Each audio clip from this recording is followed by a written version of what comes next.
안녕하십니까. 지금부터 김용민 브리핑 이완배 기자의 경제 속살 주간 방송 종합편을 보내드립니다.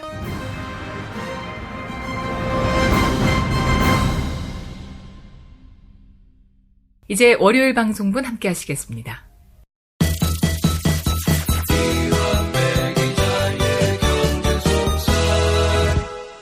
민중의 소리 이완배 기자 함께 하겠습니다. 이완배 기자님. 네, 안녕하십니까. 주말 잘 보내셨습니까? 네, 잘 보냈습니다. 예, 아이고 참 화창했지만 또 더웠던 주말이었습니다. 네, 그렇습니다. 너무 더워가지고요. 밤새 선풍기 켜놓고 잤습니다. 아이고, 또 네. 올여름도 시작되는구나. 또 그렇게 말입니다. 또 네. BMW 화재 사고가 나서 네. 아이고 요즘에는 그 어떤 이파, 하지 이거보다도 네. 어디서 그 외제차에서 불났다는 소식으로 드디어 이제 또 여름이 왔구나. 그렇죠. 그런 생각을 진짜 하게 만듭니다. 그렇네요. 네. 예, 올해는 부디 이런 화재 사고 더 이상 나지 않기를 바라는 마음 간절히 가져보면서 자, 오늘 어떤 이야기 해볼까요? 예, 오늘은 월요경제학 시간이죠. 예. 오늘은 실제 가치와 교환 가치의 차이라는 경제학 개념에 대해서 알아보겠습니다. 예. 제가 지난주 금요일에 장경동 목사 이야기를 하면서 예, 모든 것을 숫자로 표현하는 통계자본주의에 대해서 조금 거친 언어로 비판을 했는데 시원했다는 분 많습니다. 그렇습니까? 예. 저한테는 몇 분이 질문을 해주셨어요. 예. 자본주의 사회에서 시장이 엄연히 존재하는데 시장에서 숫자로 표현되는 것이 전부 무의미하다는 이야기냐 이런 질문들이었습니다. 예. 그래서 오늘은 그 보충 설명을 좀 이어가 볼까 합니다. 예, 가벼운 이야기부터 시작을 해보죠. 부모님이 집 청소를 하는데 너무 바빠요. 예. 그래서 애들한테 아무개야 미안한데 아빠가 너무 바빠서 그러니까 이 쓰레기 좀 버리고 와라 라고 부탁을 했습니다. 네. 그런데 자식이 아빠 내가 쓰레기를 버리러 가는데 드는 시간은 총 15분이 예상되는데 2019년 최저임금은 시간당 8,350원이니 15분에 해당하는 금액은 2,087.5원을 지불하셔야 하는데 쓰레기를 버리는 업종이 3대 업종임을 감안하고 아빠의 평소 성향으로 봤을 때 비정규직에 대한 사회적 배려 관점을 감안해서 최소한 3,000원은 주셔야 합리적인 노동 제공에 대한 대가라고 생각합니다. 이렇게 답을 생각했다고 생각해 보십시오. 예. 그럼 이제 부모는 이렇게 답을 해야 되죠. 야, 이 자식아.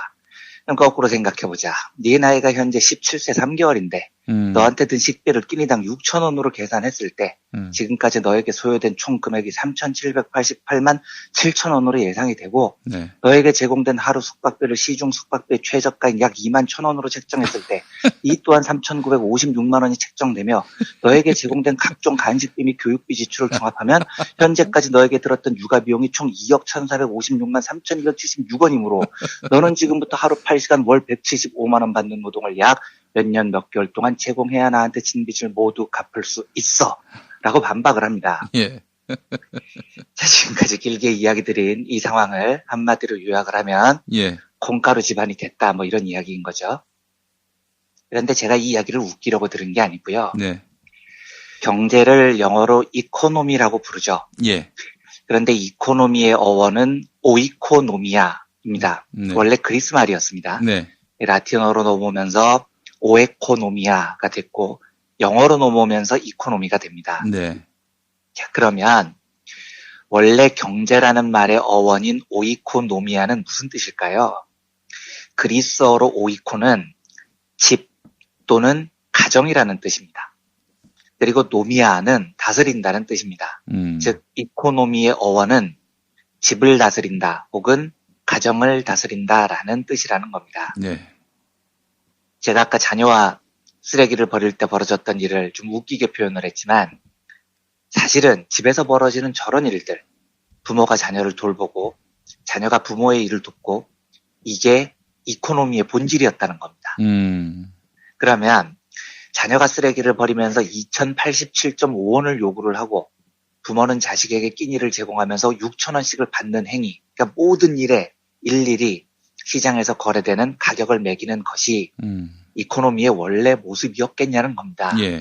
절대 아닌 거죠. 가정에서는 그렇게 살지 않았거든요. 원래 가정은 애정을 바탕으로 대가를 원하지 않고 나누고 공유하는 사랑의 교환 행위가 가장 가득 찼던 곳이었습니다.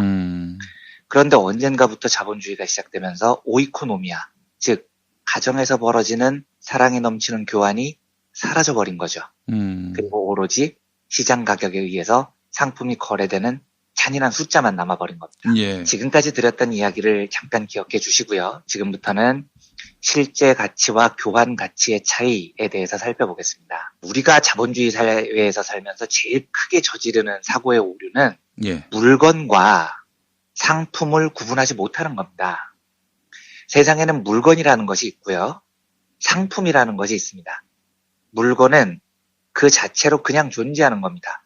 사고 팔려고 만들어진 게 아닙니다. 세상에는 그런 게 굉장히 많이 존재해요. 그런데 우리는 착각합니다. 세상의 모든 물건들이 마치 시장에서 사고 파는 것을 목적으로 만들어진 상품이라고 착각을 하는 겁니다. 예. 이 착각이 굉장히 큰 문제를 발생시킵니다. 예를 들어서 우리는 은연중에 수요 공급의 법칙을 믿죠. 가격이 높아지면 물건을 가진 쪽에서는 그걸 팔려는 욕구가 더 세진다라고 생각을 합니다. 이게 아담 스미스가 말하는 수요와 공급의 법칙이죠. 근데 이 말은 시작부터 틀린 겁니다. 가격이 높아지면 공급자가 물건을 팔려는 욕구가 커진다? 아니에요. 예. 그건 물건이 아니라 상품일 때 적용되는 이야기입니다. 상품은 애초에 팔 목적으로 만든 것이기 때문에 당연히 가격이 높아지면 더 많이 팔고 싶어지는 겁니다. 근데 이게 중요한 겁니다. 세상에는 애초부터 팔 목적으로 만들어지지 않은 무엇인가가 무지하게 많이 존재한다니까요. 그러니까 이 물건과 상품의 혼동이 지금 이 세상의 모든 행위에 숫자를 붙이는 참혹한 현상으로 이어져 버린 겁니다. 예를 들면 사랑하는 연인이 있어요. 예. 그래서 그 연인을 즐겁게 해주기 위해서 밤새 노래를 연습했습니다. 그래서 한강변에서 석양이 질 무렵에 연인을 위해서 기타를 잡고 세레나데를 부릅니다. 매우 아름다운 노래였습니다. 그럼 이 노래가 상품이냐고요? 아니죠. 예. 애초에 이 노래는 팔려고 만든 노래가 아니기 때문입니다. 반면에 국카스텐이 TV에 나와서 멋진 연주와 노래를 부릅니다. 이건 상품인 겁니다. 애초에 팔려고 노래를 부른 거라고요. 그렇죠. 예. 그래서 이 두 가지는 본질적인 차이가 있습니다. TV PD가 국카스텐한테 와 너희들 나오니까 시청률이 많이 높아지더라. 출연료를 2배로 줄게 라고 말하면 국카스텐은 당연히 더 좋은 노래를 더 많은 곳에서 부르고 싶어집니다. 수요 공급의 법칙이 적용이 되죠. 하지만 나의 아름다운 세레나데를 한강에서 들은 애인이 야 자기 오늘 너무 멋졌어. 내일 더 멋진 노래 불러주면 내가 3만 원 줄게. 이러면 내일 노래를 부른 맛이 나겠냐고요. 당연히 안 나는 겁니다. 오히려 내가 정성껏 준비했던 사랑이 무시받은 느낌이 들죠. 절망스러워집니다. 그래서 상품이 아닌 물건은 가격이 변화한다고 공급이나 수요가 변하지 않습니다. 이 말은 상품이 아닌 물건에 대해 시장을 통해 가격을 매겨서 숫자로 딱지를 붙이는 게 불가능하다는 뜻입니다.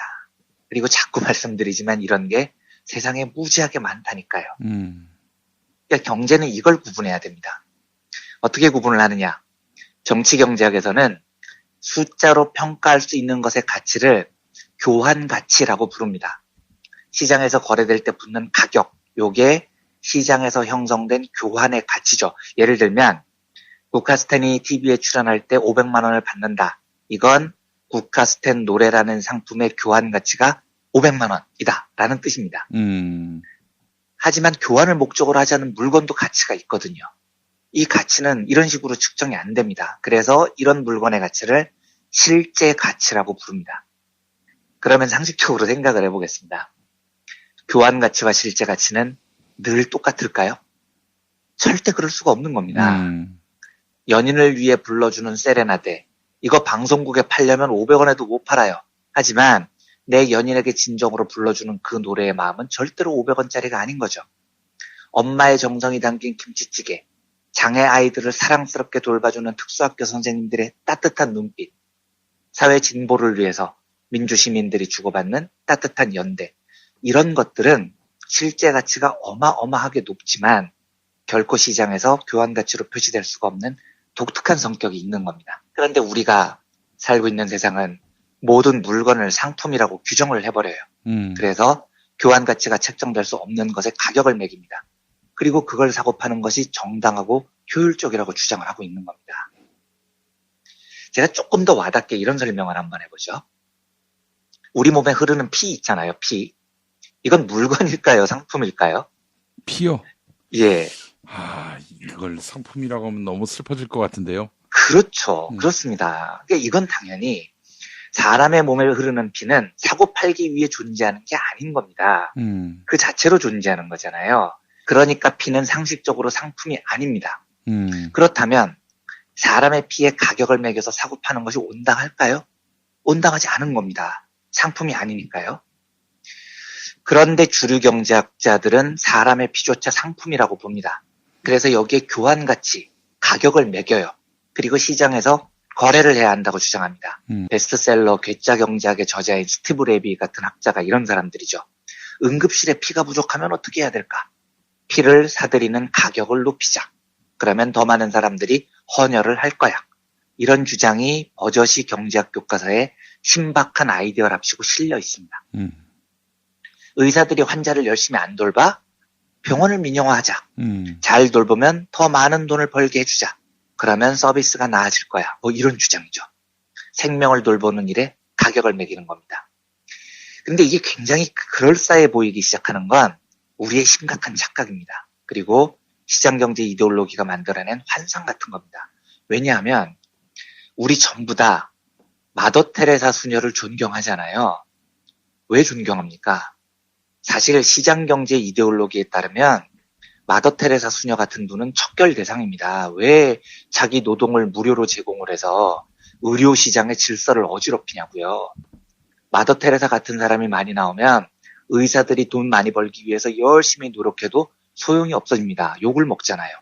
그래서 시장경제주의자들은 새 테레사 수녀를 없애야 된다고 속으로 생각을 할 겁니다. 예. 하지만 그들은 그 주장을 입 밖에 내지 못하죠. 왜냐? 사람들이 마더 테레사 수녀를 존경하니까요. 그러니까 마음 깊은 곳에 사람의 생명을 돌보는 일은 상품이 아니다라는 내면의 외침이 우리 마음속에 있기 때문인 겁니다. 아까 피 이야기했지만 실제로 헌혈에 돈의 보상을 높이는 실험이 여러 곳에 있었습니다. 우리나라는 지금 헌혈이죠. 그런데 외국에서는 헌혈을 매혈 방식으로 헌혈을 돈을 주고 피를 사는 경우의 실험이 꽤 있었어요. 이러면 헌혈량이 늘어날까요? 수십 군데에서 펼쳐진 실험의 결과는 다 똑같습니다. 헌혈을 돈 주고 사면 헌혈량이 줄어들어요. 왜냐? 사람들은 헌혈을 할 때 이게 남의 생명을 살리는 고귀한 일이라고 생각하고 하기 때문입니다. 그런데 이 고귀한 생각을 팔려고 내놔온 물건처럼 취급을 해버리면요. 헌혈하면 5,800원 줄게요. 그래도 헌혈량이 부족해요? 그러면 6,000원으로 올릴게요. 이렇게 해버리면 사람들은 내 고귀한 행위가 무시받는다고 생각합니다. 그렇죠. 그래서 실제로 헌혈량이 감소해요. 이 말을 잘 생각해 보십시오. 아까 애덤 스미스 일의 주류 경제학은 모든 물건을 상품화해서 돈으로 교환 가치를 매기는 자본주의 시장 경제 방식을 따른다고 했습니다. 돈을 더 많이 주면 사람들은 물건을 더 많이 팔려고 내놓는다고 믿었죠. 하지만 다시 강조하자면 이건 상품에만 해당되는 이야기입니다. 상품이 아닌 물건, 애초부터 팔기 위해서 존재하지 않았던 것들은 돈을 준다고 하면 오히려 공급량이 떨어져 버립니다. 예. 그래서 시장이 전지전능하지 않다는 겁니다. 효율적이지도 않습니다. 사고 팔기 위해 만든 상품을 분배하는 데에는 효율적일 수 있지만 세상에 존재하는 수많은 물건들, 사고 팔 수도 없고 사고 팔려고 만들지도 않았던 사람의 진심, 그와 관련된 수많은 물건들은 시장 교환에 맡기면 엉망진창이 돼버립니다. 제가 시장 중심의 자본주의 경제가 제일 위험하다고 생각하는 대목이 이겁니다. 그런데 어렸을 때부터 시장이 만능인 것처럼 교육을 받다 보니까 우리가 사는 사회는 이 엉망진창인 걸 너무 자연스럽게 받아들여 버리는 거죠. 제가 아까 경제의 본령이 오이코노미아, 가정에 있다고 말씀드렸잖아요. 예. 근데 지금 우리 가정이 어떻게 돼 있습니까? 강남의 돈 많은 부자들 사이에서 떠도는 제일 유력한 이야기가 자녀들한테 재산을 한꺼번에 증여하지 말라는 겁니다. 매번 올 때마다 조금씩 나눠서 증여하라는 거예요. 그 이유가 뭔지 아십니까? 한꺼번에 주면 나중에 부모가 줄 게 없어지잖아요. 개무시하죠. 예, 그러면 자식들이 부모를 안 찾아온다는 겁니다. 그래서 매번 조금씩 줘야 자식들이 부모를 자주 찾아온다는 겁니다. 상속도 자녀가 여러 명 있으면 절대 누구에게 많이 주겠다. 이런 이야기를 하지 말라는 겁니다. 부모의 가장 현명한 행동은 내가 죽을 때까지 지켜보겠어. 제일 효도 많이 한 자식에게 제일 많이 물려주겠어. 이렇게 공언하는 겁니다. 인센티브를 거는 거죠. 그러면 자녀들이 상속 많이 받으려고 열심히 효도를 경쟁한다는 겁니다. 아, 좀 슬픈데요. 슬픕니다. 예. 그래서 실제로 어떤 일까지 생기느냐. 작년 8월 한국일보에 난 기사 제목이요. 재산 주고 나면 노후 걱정, 효도를 계약합니다. 입니다. 뭔 말이냐면 재산을 미리 주면 자식들이 안 찾아오니까 부모가 재산을 줄 때 부모와 자식이 효도할 것을 약속하는 계약서를 쓰고 있다는 겁니다. 우리나라에서요. 예, 그래서 효도가 충분치 않으면 증여했던 재산을 다시 토해놔라라는 계약서에 부모와 자식이 서명을 합니다. 그 한국일보에 나온 효도 계약서를 보면 읽어보겠습니다. 부모 갑은 자식에게 아파트 뭐뭐뭐 등등 시세 10몇억 원을 증여한다. 그 대신 자식 을은 1개월에 2회 손자를 데리고 방문하여 10시간 이상 머물고 돌아가야 한다. 갑의 병원 치료비는 모두 을이 부담하여야 한다. 매월 100만 원을 용돈으로 갑에게 지급하여야 한다. 이걸 2회 이상 어기면 언제든지 계약을 해제할 수 있다. 이렇게 계약서에 적혀 있습니다. 지금 뭐가 잘못 돌아가고 있는 것 같지 않습니까? 예. 네, 가족 간의 사랑이라는 건 가만히 놔뒀으면 얼마든지 충분히 공급될 물건입니다. 그런데 여기에 경제라는 개념이 개입을 해서 숫자를 매겨버리고 시장에서 거래되는 상품처럼 사람들 인식이 확대되니까 효도 많이 하면 더 많이 물려줄게. 이런 생각이 확산돼서 결국은 효도에 계약서를 쓰는 상황이 벌어진 겁니다. 제가 이걸 윤리적으로 좋고 나쁨을 떠나서요. 이게 효율적 세상입니까? 효도라는 물건은 굉장히 좋은 물건이어서 많이 공급되는 게 좋은데 정작 이거를 상품처럼 취급을 해버리니 시장에 공급되는 효도는 확 줄어버렸다는 겁니다. 저는 시장이 불필요하다거나 시장이 없어져야 한다는 주장을 하는 게 아닙니다. 저도 시장을 통해서 편리하게 물건 많이 삽니다. 근데 제가 말씀드리는 건 시장이 인간을 도와주는 사회가 있고요. 시장이 인간을 지배하는 사회가 있습니다. 이 두 사회는 완전히 다른 세상이라는 겁니다. 시장에서는 상품만이 거래가 돼야 됩니다. 상품에만 숫자가 붙어야 됩니다. 그런데 상품이 아닌 그 무엇에 숫자를 붙여서 교환을 하기 시작하면 그 중요한 무엇의 실제 가치는 점점 사라지고 이 사회는 매우 비효율적인 교환 가치, 숫자만 살아남는 세상이 돼버리죠. 예. 그래서 제가 지난주 금요일에 경제학을 배우는 자들이 사람이 얼마짜리로 보이기 시작하면 나가 뒤져야 된다고 제가 극단적으로 이야기를 드린 게 이런 겁니다. 예. 사람은 시장에서 교환하라고 만든 상품이 아니거든요. 얼마짜리로 표현되는 건 상품의 교환 가치인데 사람, 인간, 심장의 실제 가치는 그 교환 가치에 비해 훨씬 무궁무진한 거예요. 그런데 경제학자가 사람을 보고 너는 연봉 3천짜리라고 규정을 하면 그 사람이 가지고 있는 애정, 공감, 애틋함, 발랄함, 유쾌함, 절대로 교환될 수 없는 소중한 실제 가치들이 사라져버립니다. 이 사람은 야, 내가 3천짜리인데 어떻게 하면 4천짜리가 될 수 있을까? 어떻게 하면 5천짜리가 될 수 있을까? 이 생각만 하게 되죠. 소중한 중년을 부모한테 어떻게 하면 더 많은 상속을 받을까? 이딴 생각이나 하고 살게 되는 겁니다. 예. 부디 이 사회가 시장이 인간을 지배하는 사회가 아니고 시장이 인간을 편리하게 만드는 사회였으면 좋겠습니다. 인간에게는 상품을 넘어서는 훨씬 무궁무진한 실제 가치들이 많거든요. 네. 이 소중한 가치들이 시장이 아닌 다른 곳에서 더 풍부하게 공급되고 풍부하게 넘쳐 흐르는 그런 세상이 되기를 소망하면서 오늘은 금요일에 이어서 보충 설명 형식으로 어려경제학으로 교환 가치와 실제 가치의 차이에 대한 이야기를 나눠봤습니다. 네, 알겠습니다. 오늘 들으면서 네. 이 시장 가치의 네. 영역이 따로 있구나. 그러니까 우리가 너무나 모든 것들을 인간성마저, 그렇습니다. 인간관계마저 다 시장 가격으로 네. 매겨왔던 면이 있지 않나 또 네, 돌아보게 그렇습니다. 됐습니다. 네, 예. 네, 네. 알겠습니다. 이완배 기자님 오늘 말씀 잘 들었습니다. 네, 감사합니다. 이제 화요일 방송분 함께 하시겠습니다.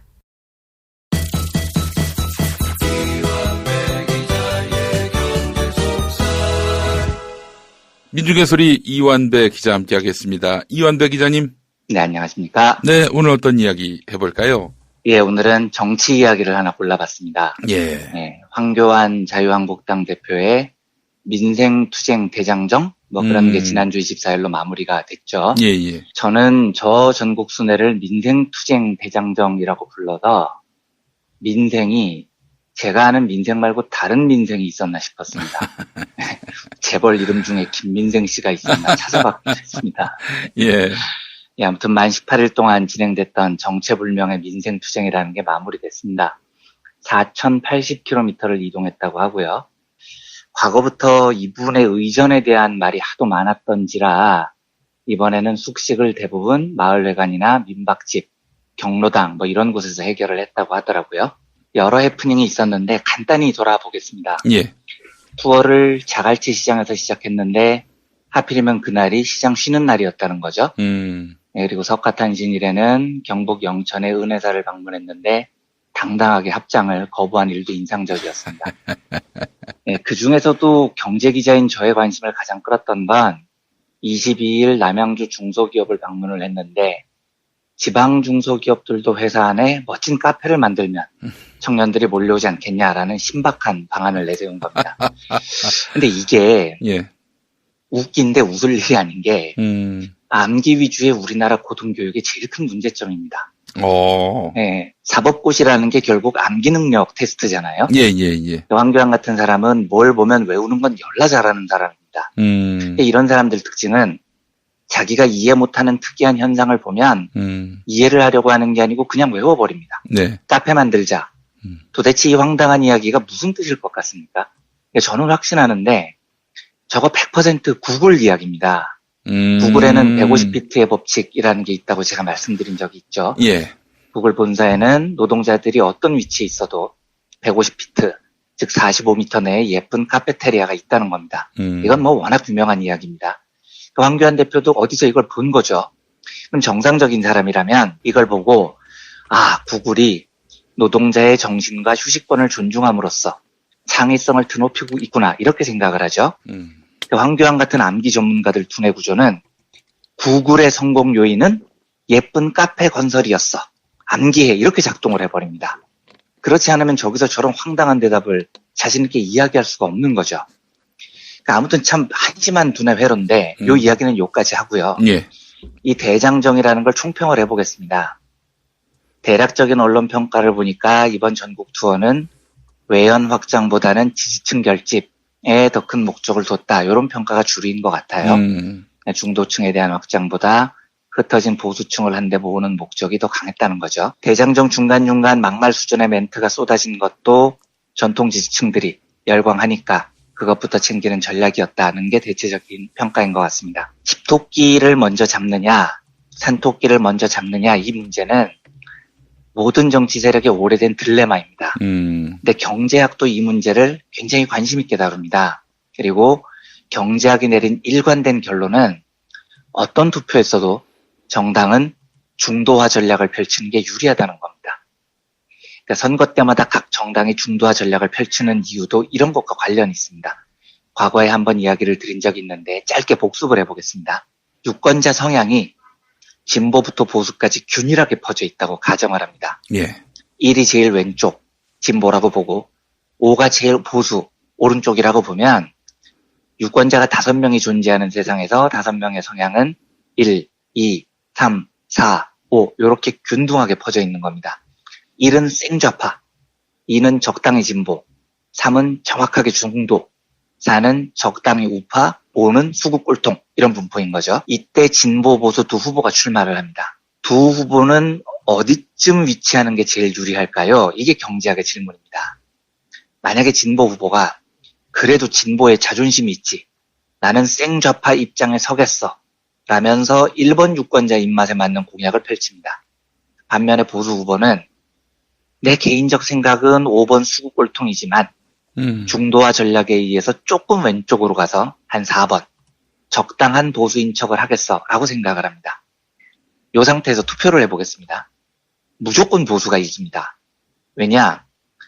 1번 생좌파 유권자 당연히 진보를 뽑습니다.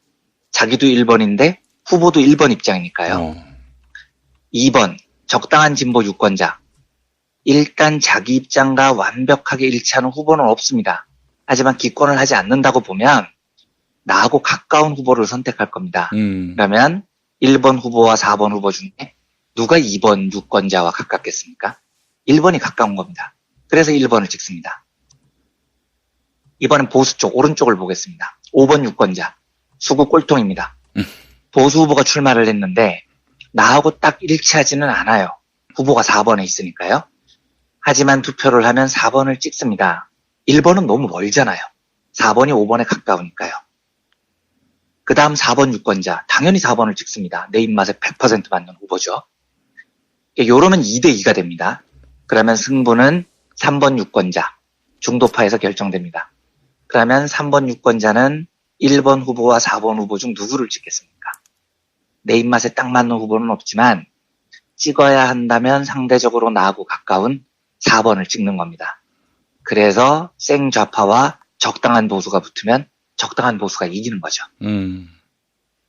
이번에는 진보 후보가 전략을 바꿉니다.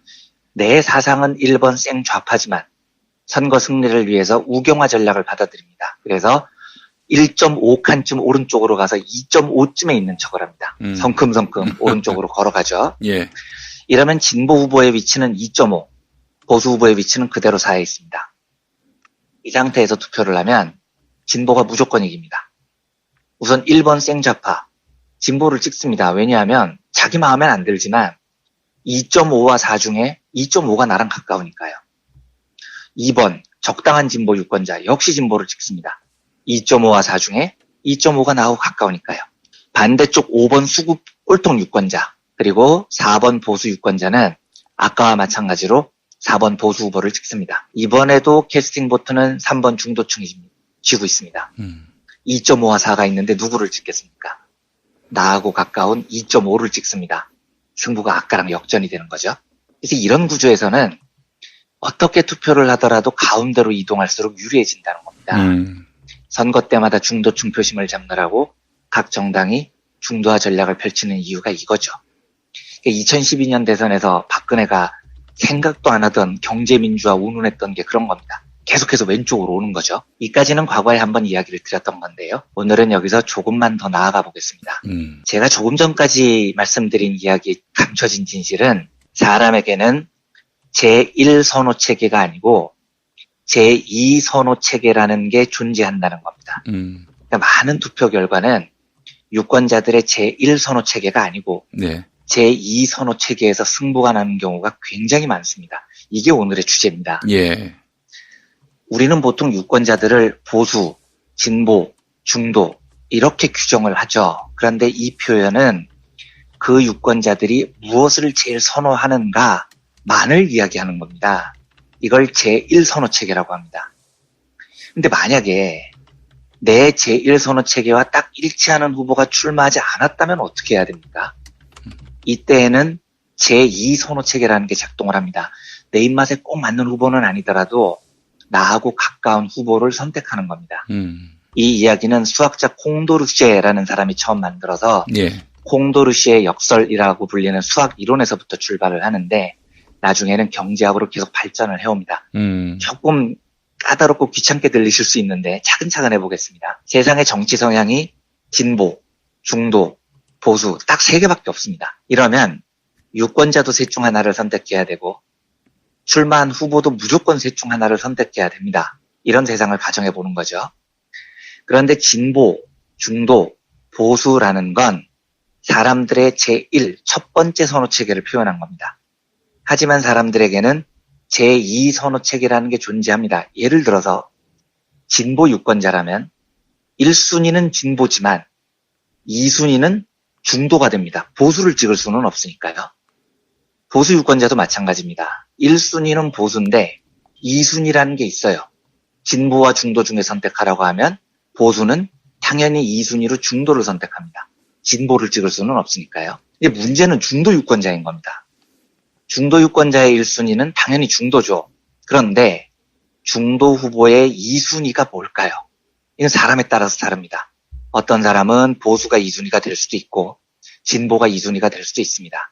그런데 투표를 해보면 바로 이 중도 후보의 2순위가 투표 결과를 좌우한다는 게 경제학의 결론입니다. 실제로 해보겠습니다. 진보, 중도, 보수 셋밖에 없는 세상에서 진보 후보와 보수 후보 2명이 출마했습니다. 그러면 진보 유권자는 당연히 진보를 뽑겠죠. 보수 유권자도 당연히 보수를 뽑습니다. 자, 승부는 중도 후보의 선택에 의해서 갈리는데 이 중도 후보의 선호 체계가 1순위가 중도인데 1순위 중도 후보가 없어요. 그럼 2순위에서 결판이 납니다. 이 사람이 2순위가 진보, 3순위가 보수라면 이 사람은 중도 후보가 없을 때 당연히 2순위를 찾겠죠. 이러면 진보를 찍는 겁니다. 투표 결과는 진보가 이기죠. 네. 반면 중도 후보 선호 체계가 1순위 중도, 2순위가 보수, 3순위가 진보라면 1순위에 해당하는 중도 후보가 없을 때 2순위에 해당하는 보수 후보를 찍습니다. 이러면 투표 결과는 보수가 이기는 겁니다. 그러니까 우리가 투표를 할 때 너 진보야 보수야 중도야 이 1순위 선호 체계만을 중시하는 경향이 있는데 실제로 승부는 중도의 1순위가 아니고 2순위 선호 체계에서 갈리는 경우가 대부분이라는 겁니다. 이 말을 조금 더 깊이 해석을 해보면 내가 중도의 마음을 완벽하게 사로잡지 못할 수 있어요. 그런데 그렇더라도 중도의 1순위 선호 후보가 되지 못하더라도 최소한 중도로부터 미움을 받는 후보가 돼서는 안 된다는 뜻입니다. 이게 중요합니다. 요즘 여론조사를 하면 민주당 40, 자유당 30, 무당파 30 이렇게 결과가 나왔다고 해보겠습니다. 예.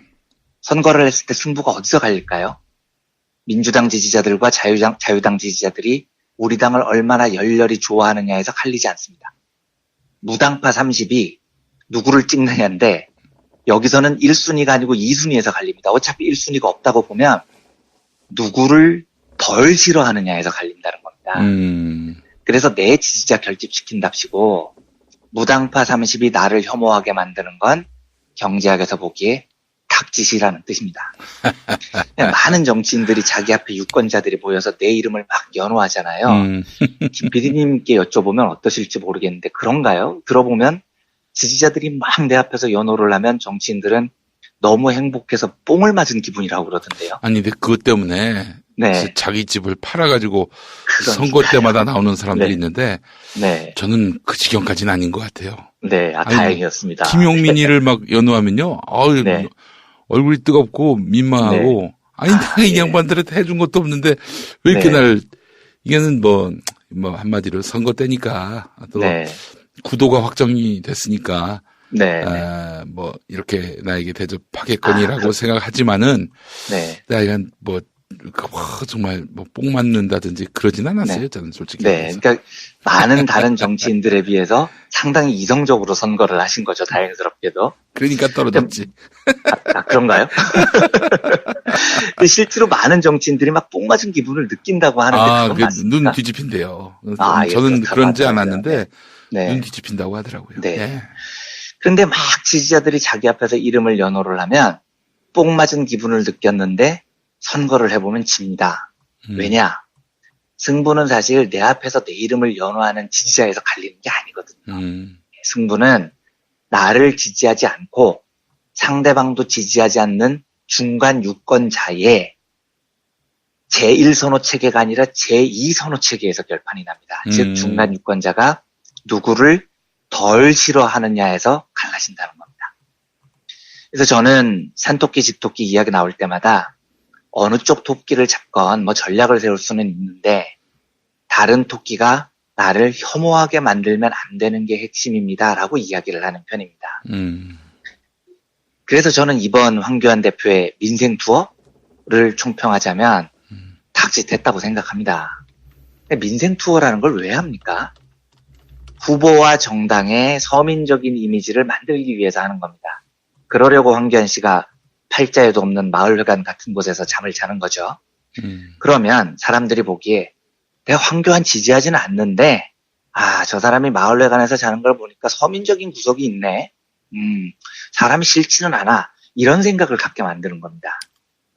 그런데 황교안 씨는 민생 투어하면서 정작 온갖 혐오 발언을 다 쏟아냈어요.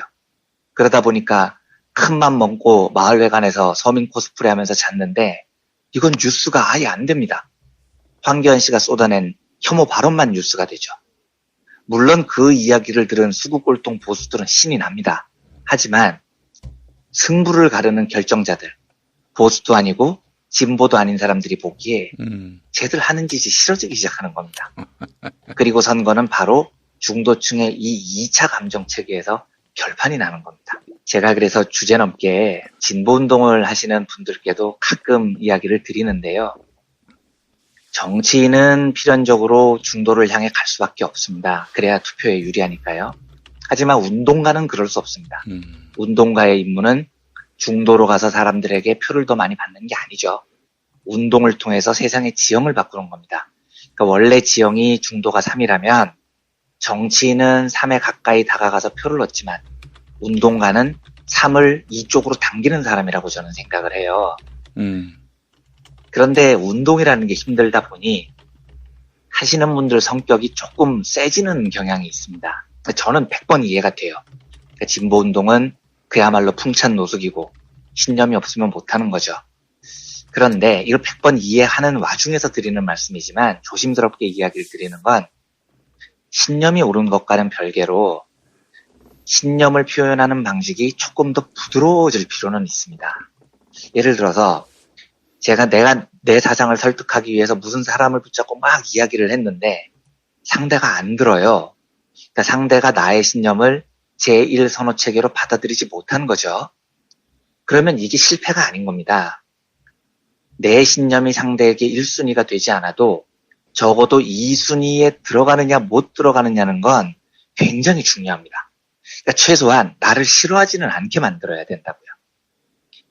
그러니까 기독교인이신 김 PD님께서 어떻게 생각하실지 모르겠지만 저는 이 기독교 분들 중에 전철 안에서 천국이 가까웠습니다. 이렇게 마이크 대고 막 소리 지르시고 전도하시는 분들은 되게 안타깝습니다. 예.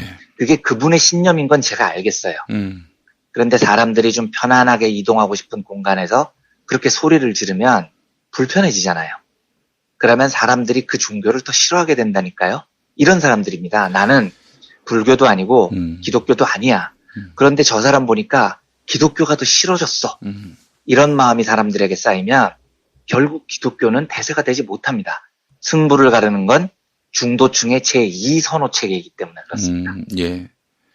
그래서 저는 운동을 할 때도 빨간 머리띠는 웬만하면 두르지 맙시다라고 주장하라는 쪽에 가깝습니다. 네.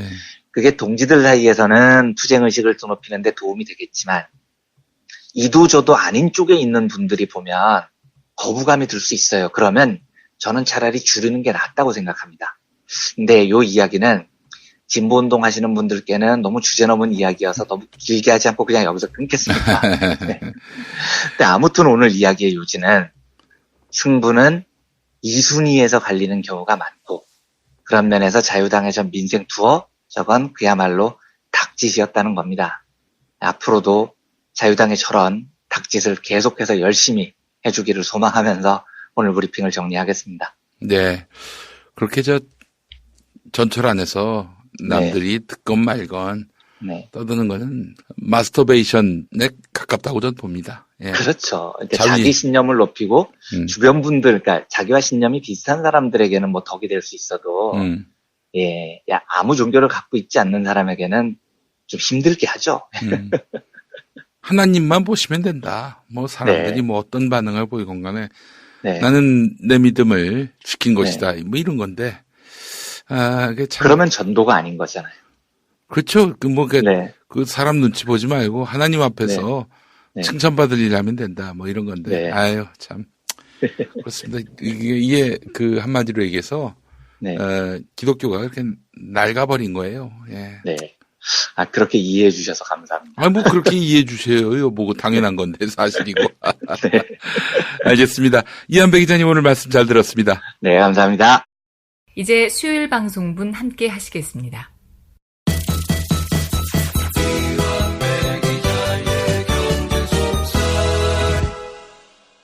민중의 소리 이완배 기자 함께 하겠습니다. 이완배 기자님. 네, 안녕하십니까. 네, 이완배 기자님. 장경동 씨가요. 네. 북한 주민 2천만 명 안고 죽자. 이 설교와 관련해서, 그 설교는 연평도 포격 사건 직후 어느 교회 집회에서 안보와 애국심을 강조하기 위해 우스개의 이야기로 한 것이다. 네. 당시 시국 상황을 무시하고 그 내용만 부각시키다 보니까 오해와 논란이 되는 것 같다. 이런 얘기를 했고요. 근데 그 한 번의 설교만이 아니었죠. 또 한 번의 그 동영상 촬영을 통해서 또 같은 말 똑같이 했습니다. 네. 어처구니가 없어요. 이렇게 농담으로 넘어갈 일이면은 저도 예전에 했던 막말 농담이었습니다. 예. 아니, 근데 저는 좀 황당한 게 우스개 얘기였다는 겁니까? 네. 우스개 했다는 거예요. 그게 웃겨요? 전혀 안 웃기죠. 그게 웃깁니까 지금? 참나 진짜. 예.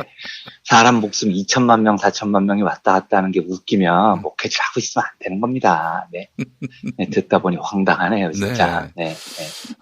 뭐 농담이라는 말 말고는 이걸 어떻게 설명할 길이 없겠죠. 예, 뭐 그런 고민은 이해가 되지만은 그러나 이와 관련해서 사과부터 해야 되는 거 아닙니까? 이걸 그 농담으로 받아들이지 않는 절대 다수의 국민들에게 사과부터 해야 하고, 내가 목사로서 정말 그때 너무 인기에 도취돼가지고 좀 더 자극적인 말을 하면 사람들이 이목을 자기한테 집중할 거라고 생각이 돼서 그런 말을 한 것 같은데, 정말 내가 너무 부끄럽다. 내가 왜 그런 말을 했는지. 당연히 사과부터 해야죠. 이런다면은 모르겠는데 농담이야. 농담. 농담으로 뭐. 정리하지 뭐 이러고 있어요 지금. 네, 장경동 씨는 하루빨리 나가 뒤졌으면 좋겠습니다. 농담이에요, 농담입니다. 뭐 이러라는 거잖아요 지금. 장경동 씨 족까지 마세요. 농담입니다. 농담입니다. 예. 그러니까 조금 전에 하신 그런 욕은 뭐 농담입니다라고 안 해도 되는데 사람 생명 가지고 어쩌고 한 다음에 농담이다 이거는 진짜 웃기는 거죠. 그러니까 실수할 수 있다고 100%를 양보를 해도 사과를 진정성 있게 해야 됩니다. 적어도 목회자라면은요. 뭐 전혀 그럴 자세가 없는 모양인 것 같습니다. 그렇죠? 예, 알겠습니다. 자, 그래요. 오늘 어떤 이야기 오늘 해보시겠습니까? 예, 오늘은 참여연대 경제금융센터가 새로 측정을 한 삼성물산 제일모직 합병 비율에 대한 소식을 전해드리겠습니다. 아이고, 이거 정말 너무 여쭙고 싶었어요. 예. 네. 지금 이재용이 2심에서 집행유예를 받고 풀려난 상태죠. 하지만 재판은 끝나지 않았습니다. 대법원 재판, 즉 이재용 상고심이 열려야 합니다. 예, 저는 사실 2심 재판장 정영식 폼정에 대해서 한마디 하고 싶은데 이게 말이죠. 사실은 이제 재심 청구가 돼가지고 나중에 뒤집힌 뭐 인혁당 사건이라든지 이런 것도 아니고 이게 뭐 얼마 전 일 아니에요. 얼마 전 재판이 재판 과정에서 혹은 뭐 추가 수사 과정에서 다 뒤집어 엎어졌는데 이런 인간이 말이죠. 사과 한마디 안 하고 넘어간다는 게 아니 지가 판결하면 끝나는 거예요? 그러니까요. 예. 저는 그래서 사실은 이거야말로 진짜 따져 물어야 하고 이것에 대해서는 책임을 물어야 된다. 이런 생각이 듭니다. 예. 정영식 판사의 그 판결은 역사적으로도 진짜 오래 기억에 남을 거예요. 너무나 황당한 판결이었기 때문에. 이 사람은 판사로서 사실상 파산했다라고 볼 수밖에 없는데. 그렇죠. 자격이 없는 거죠, 사실. 근데 그 사람이 지금 서울 파산법원장으로 있습니다. 그렇습니까? 그 이거 옮겼나요? 남의 파산을 지금 판결하고 있습니다. 그렇습니다. 아이러니하네요. 네. 이재용 상고심이 원래는 상반기 중에 열릴 것이라는 전망이 지배적이었죠. 그래서 이러면 이번 달 안에 이루어질지도 모른다는 전망도 있었는데 이번 달은 무조건 물 건너가는 것 같습니다. 지금 대체적인 예상은 이르면 다음 달입니다. 이거 조금 더 미뤄지면 7월로 넘어갈 수 있다는 것 같고요. 이재용이 구속이 된 게 2017년 2월이고 풀려난 게 2018년 2월입니다. 그래서 사실 작년까지는 이르면 연말 안에 이재용 상고심이 마무리될 것이다라는 전망도 있었어요. 근데 해를 넘어가 버렸죠. 그리고 대법원 전원합의체가 올해 2월 21일에 처음 열렸는데 네. 이때도 선고가 내려질지 모른다는 전망도 있었습니다. 이때도 넘어갔고요. 네네. 3월에도 21일, 28일 두 차례 전원합의체가 열렸는데 이때도 선고가 없었습니다. 네. 4월 18일 네 번째 심리가 열렸는데 이때는 정말로 선고가 이뤄질지도 모른다는 예상이 또 있었는데 또 넘어갔습니다. 네. 그리고 지난주 다섯 번째 전원합의체가 역시 선고 없이 넘어갔죠. 네. 벌써 대법원이 전원합의체를 5번이나 열었다는 건데 이건 매우 이례적으로 많이 연 거라고 합니다. 대법원이 신중에 신중을 기하고 있다는 겁니다. 예. 이유는 여러 가지가 있겠습니다만 저는 어쨌든 신중한 건 긍정적이라고 보는 쪽입니다. 네네. 지금 대법원이 신중을 기하는 이유는 이재용 사건 하나만 두고 재판을 하는 게 아니기 때문입니다. 그렇습니다. 예. 예. 지금 삼성바이오로직스 분식회계가 새로운 쟁점으로 부각돼 있고요. 검찰이 매우 속도의 수사를 올리고 있죠. 증거도 나오고 있습니다. 지난번 방송에서 말씀드렸듯이 제일모직 삼성물산 합병은 제일모직 가치를 높이고 삼성물산의 가치는 찌그러뜨려야 이재용한테 유리한 합병입니다. 예. 그리고 삼성바이오로직스는 가치를 높여야 되는 쪽 제일모직의 자회사였기 때문에 이 회사의 회계장부를 마사지해서 좋은 회사인 것처럼 만드는 과정이었죠. 또 한 가지는 전원합의체에서 박근혜 국정농단 상고심도 지금 같이 심리를 하고 있습니다. 과거에는 이 두 사건이 별건이다라는 분위기도 있었다는데 예. 지금은 이 두 사건을 종합적으로 보고 있다는 겁니다. 제가 나중에 상고심이 조금 더 가까워지면 이 이야기를 한번 따로 드리겠습니다만 예. 이 두 사건을 하나로 보고 재판을 하면 고등법원 판결이 앞뒤가 안 맞습니다. 그렇죠. 예, 쉽게 이야기하면 고등법원 판결은 박근혜 재판에서는 박근혜가 이재용으로부터 받은 뇌물이 86억 원이라고 판결을 했고요. 이재용 재판에서는 이재용이 박근혜한테 준 뇌물이 36억 원이라고 판결했습니다. 예. 네. 준 놈은 36억 줬는데 받은 놈은 86억 받았으면 나머지 50억은 도깨비 방망이에서 나왔겠냐는 거죠. 맞습니다. 예. 예, 그러니까 이 두 사건을 합쳐서 보면 이재용이건 박근혜건 한쪽을 뒤집어야 됩니다. 그런데 상식적으로 박근혜를 뒤집기는 쉽지 않을 겁니다. 뒤집으려면 이재용 쪽을 뒤집어야죠. 예. 그래서 저는 상고심에서 이재용 판결이 뒤집어질 거라고 보는 쪽입니다. 물론 그동안 쭉 들으셔서 아시겠지만 제 예상이라는 게 워낙 허접해서 아니 근데 틀리는데 네. 이거 같은 경우는 네. 그 상식의 문제예요, 사실은. 그렇죠. 네. 그리고 워낙에 그 네. 정영식이가 족같이 판결을 해가지고. 그러니까요. 네. 이 판결은 이건 네. 뭐 삼척동자도 맞힐 수 있는 판결이에요. 그렇죠. 진짜. 만약에 이재용을 살리겠다고 박근혜 재판을 뒤집어 버리면, 즉 박근혜가 준 뇌물이 훨씬 더 작은 액수로 줄어들어 버리면 네. 그건 뭐 대법원이 진짜로 사회적 파장을 감당하기 어려울 것이라고 보여서 네. 아무튼 저는 이번에는 뒤집어질 거라는 쪽에 걸겠습니다. 예. 그래서 어쨌든 이런 모순이 존재하기 때문에 대법원이 이재용과 박근혜 사건을 합쳐서 심리한다는 건 좋은 현상이라고 봅니다. 예. 게다가 시간이 뒤로 미뤄질수록 검찰이 수사 속도를 높이고 있는 삼성 바이오로직스 분식회계의 증거도 속속 드러날 테니까요. 여러 가지 면에서 대법원 상고심에 저는 긍정적인 영향을 미칠 것이라고 예상을 합니다. 예. 그래서 이르면 6월로 예정된 상고심을 앞두고 저도 지금 전의를 다지고 있는 중입니다. 앞으로 최선을 다한다는 관점에서 관련 뉴스가 있을 때마다 이재용 상고심에 관한 이야기를 전해드리겠습니다. 오늘은 엊그제 나왔던 제일모직 삼성물산 합병 비율에 대한 참여연대의 새로운 계산을 먼저 소개해드리겠습니다. 이 소식 전해드리기 전에 간단한 세무상식 하나만 살펴보죠. 예. 제가 완배컴퍼니라는 회사를 하나 세웠다고 가정해 보겠습니다. 예. 회사를 세울 때에는 돈이 필요하죠. 사무실도 얻어야 되고 집기도 사야 되니까요. 그래서 완배는 설립 당시에 1억 원을 냅니다.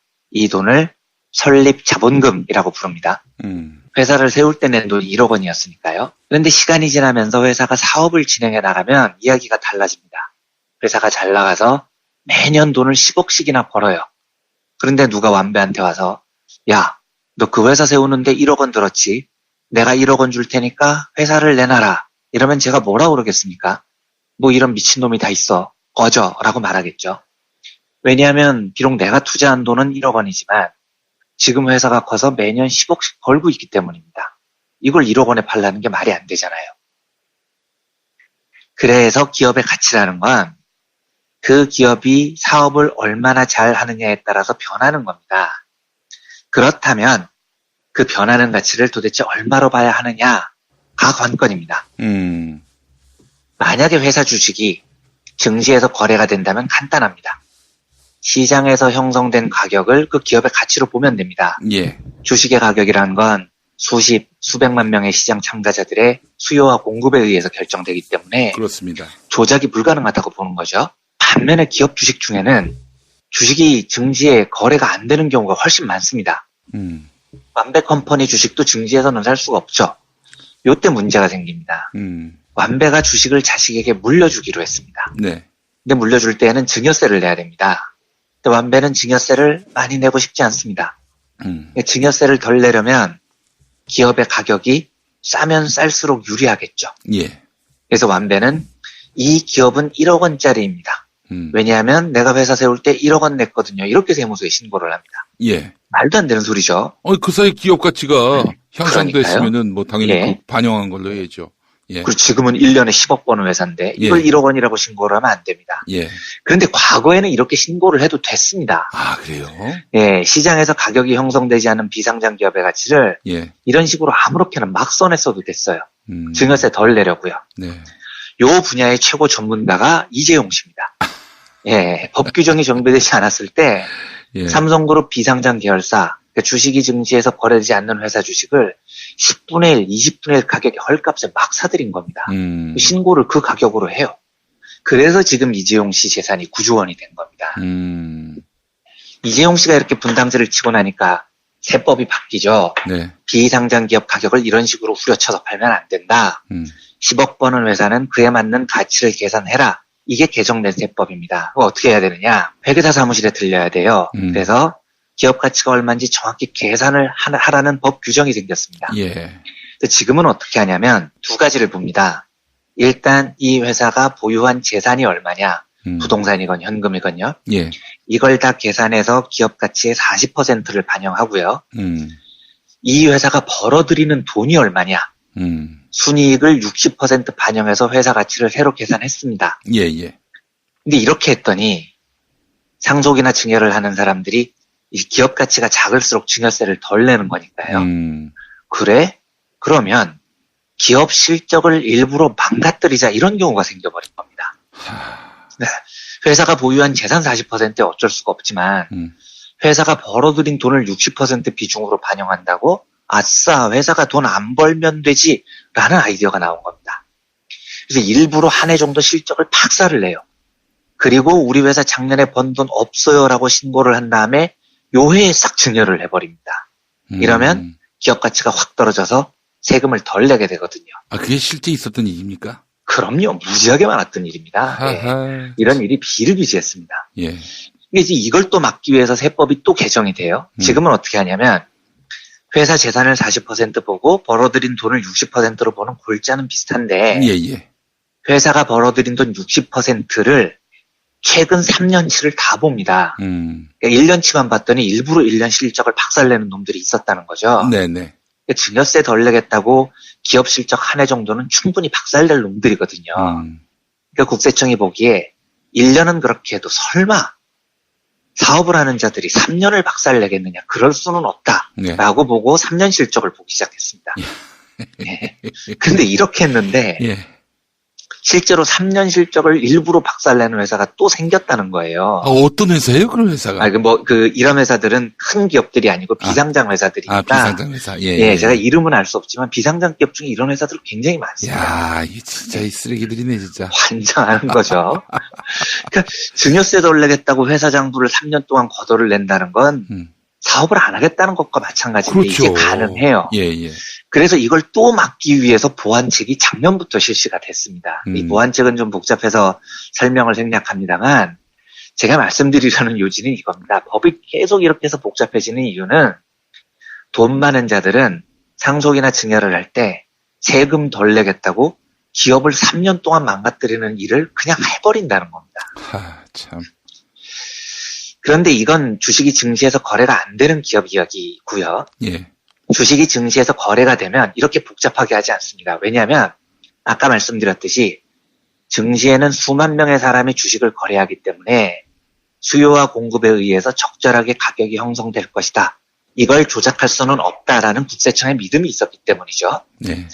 그런데 이 믿음을 이재용 씨가 이번에 박살을 내버린 겁니다. 제일모직과 삼성물산 합병해서 제일모직의 가치가 높아져야 이재용이 유리하고 삼성물산 가치가 낮아져야 이재용이 유리하다는 건 여러 번 말씀을 드렸죠. 예. 그런데 주가라는 건 시장에서 형성해내니까 주가를 조작할 수 없다고 생각을 했던 겁니다. 예. 그런데 이재용은 아예 두 회사의 실적과 재산 장부를 어마무시한 규모로 조작을 해서 주가를 떨어뜨리고 올리고 이 주가 조작을 해버린 겁니다. 제일모직은 자회사인 삼성바이오로직스 회계를 조작을 해서 에버랜드가 보유하고 있는 땅값을 조작을 해서 돈이 많은 회사인 것처럼 포장을 해서 주가를 올렸고 삼성물산은 수주를 안 해서 돈을 열나 못 버는 회사인 것처럼 만들어서 주가를 떨어뜨렸죠. 그러니까 실제로 이렇게 하면 주가가 떨어집니다. 왜냐하면 공식적으로 발표된 실적이 박살났는데 어떤 간 큰 투자자가 그 주식을 비싸게 사겠습니까? 그리고 우리나라 투자자들 사이에서는 적어도 삼성 정도 되는 거대 기업이 실적을 조작하지는 않았을 거다라는 믿음이 있어요. 그래서 삼성물산이 우리 실적 안 좋아요 라고 발표하면 사람들이 믿는 겁니다. 제일모직이 우리 땅 열나 많아요, 우리 자회사 바이오로직스 앞으로 유망해요 라고 발표를 해도 믿는다고요. 이 정도 신뢰가 증시에서는 있었다고 생각을 했던 겁니다. 예. 그래서 이재용 씨가 대단한 겁니다. 시가총액 10조에 가까운 기업의 주가를 조작했다니까요. 그래서 솔직히 저도 이전까지는 시가총액이 10조 원 가까운 거대한 회사는 주가 조작하기가 불가능하다고 생각을 했었는데 와, 이 어려운 일을 이재용 씨가 해냅니다. 진짜 열나 존경합니다, 이재용 씨. 자, 그러면 만약에 이런 마사지, 주가 조작이 없었다면 어떻게 됐을까요?가 참여연대가 이번에 새로 계산을 한 겁니다. 예. 김경률 회계사를 중심으로 제일모직, 삼성물산 적정 합병 비율 재추정이라는 보고서를 발표했습니다. 원래는 합병할 당시에 제일모직이 삼성물산보다 3배 크다라는 게 걔들의 발표였습니다. 예. 제일모직이 큰 게 이재용한테 유리하니까요. 그런데 조작한 거 다 정상으로 돌려놓고 참여연대가 다시 계산했더니 제일모직과 삼성물산이 3대1이 아니고 1대1 거의 비슷하게 나옵니다. 정확하게 말하면 1.18대1인데 예. 거의 두 회사의 비중이 비슷하다는 겁니다. 예. 그리고 이게 처음 나온 계산이 아닙니다. ISS라는 세계 최대의 국제 의결권 자문회사는 2015년 합병할 당시부터 이미 이런 계산을 했어요. 두 회사가 3대1이라는 건 말이 안 된다. 네. 1대1이다. 왜 제일모직을 삼성물산보다 3배나 크다고 뻥을 치냐. 삼성물산은 합병 반대해라. 이게 ISS의 주장이었거든요. 그래서 참여연대 결론은 이런 회계장부 조작과 주가 조작을 통해서 이재용이 얻은 이익이 최소 2조 원, 최대 3조 6천억 원이라는 겁니다. 이재용은 이런 식으로 재산 몇 조를 뭉텅뭉텅 불려온 겁니다. 여기서 한 가지 더 추가해야 될 점이 있습니다. 예. 편하게 이재용이 이런 식으로 약 3조 원을 불렸다고 가정을 해보죠. 이 이야기는 누군가가 3조를 손해봤다는 이야기입니다. 누구냐? 일단 대표적인 피해자가 국민연금입니다. 삼성물산 주요 주주로서 삼성물산에게 대주주 아닌가요? 대주주? 네, 대주주입니다. 네.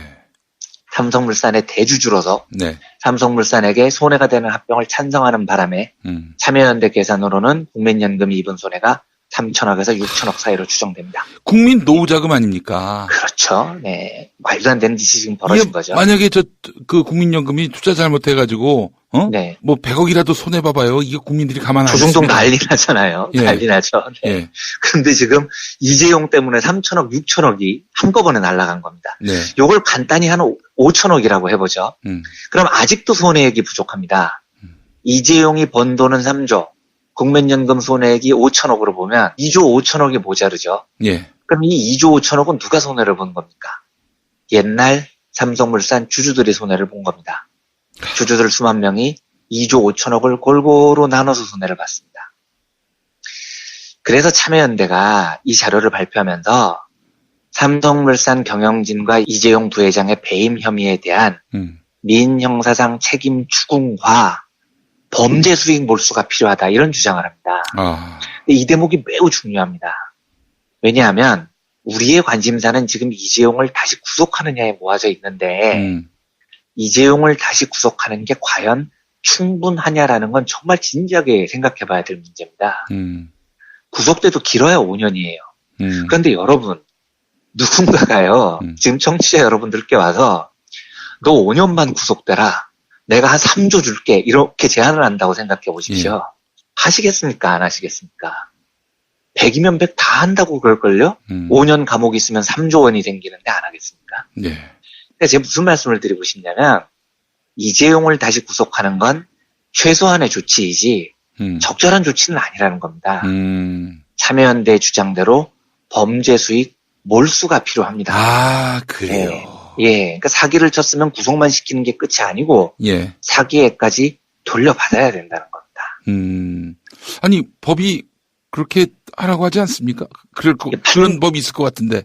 당연히 있을 것 같은데 제가 법은 정확하게 모르지만 2심 재판에서는 아예 이 수익 환수에 대해서는 이런 방구도 없었어요.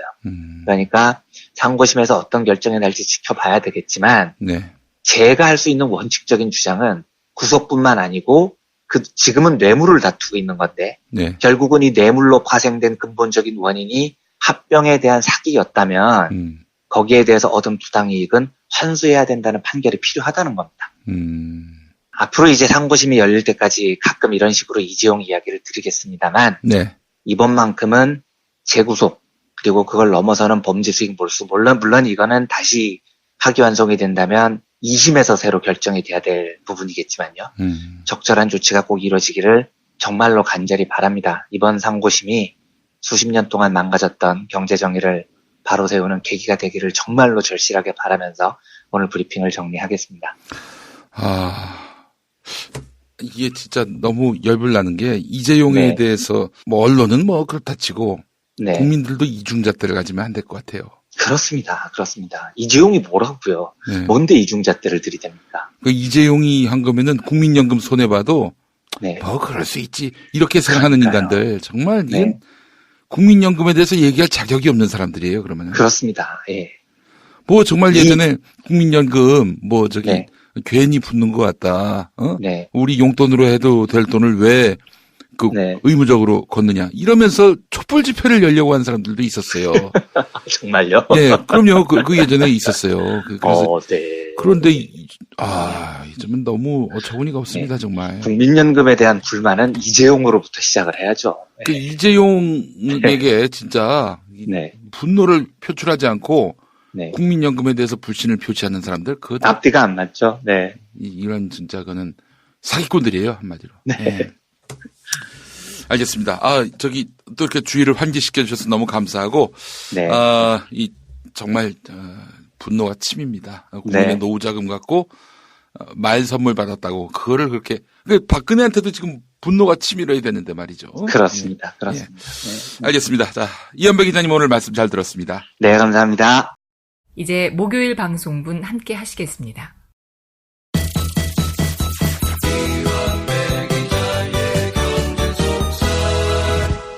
민중의 소리 이완배 기자 함께하겠습니다. 이완배 기자님.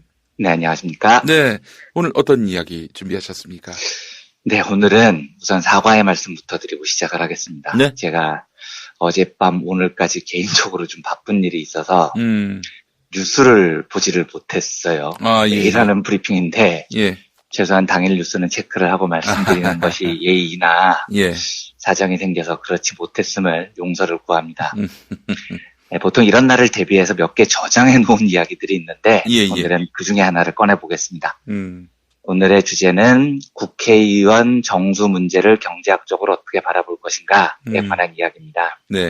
뜬금없이 저희 이야기를 왜 경제의 속살에서 하냐라고 생각하시는 분들이 많으실 것 같은데 다시 한번 죄송합니다. 이유는 제가 오늘 뉴스를 체크 못했기 때문에 생긴 일이니까 이해를 구하겠습니다. 이 문제 이야기하기 전에 경제에서 종종 사용하는 독과점과 진입장벽이라는 개념부터 살펴보겠습니다. 요즘은 오뚜기 라면 이런 게 되게 잘 팔려서 이런 일이 거의 사라졌지만 한 10년 전쯤에는요. 신문에 보면 농심 라면 가격 인상하기로 결정 다른 업체도 줄줄이 라면 가격 올릴 듯 이런 기사가 많이 나왔었어요.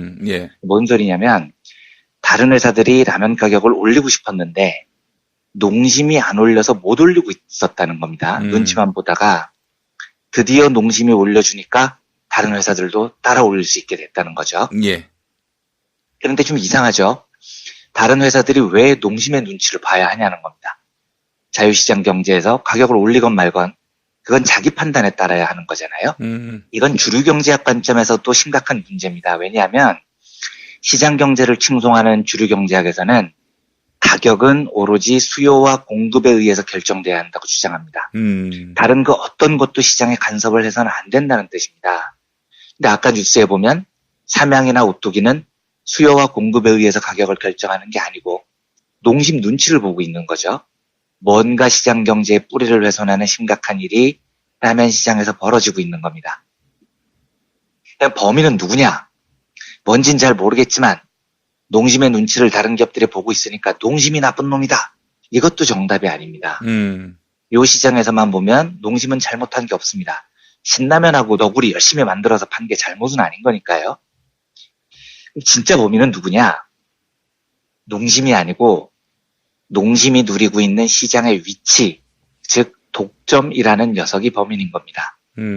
특정 기업들이 높은 시장 점유율을 차지해서 사실상 그 시장의 지배자 같은 위치에 있을 때 시장 가격을 마음대로 쥐락펴락할 수 있는 겁니다. 이게 독점의 위력이자 폐해 같은 겁니다. 예. 그러니까 10년 전만 해도 농심 시장 점유율이 70%를 넘어서 거의 독점 기업이었거든요. 아, 근데 사실은 진짜 농심은 뭐 국영기업인 줄 알았어요. 그러니까요. 집으면 다 농심라면이었죠. 네. 예.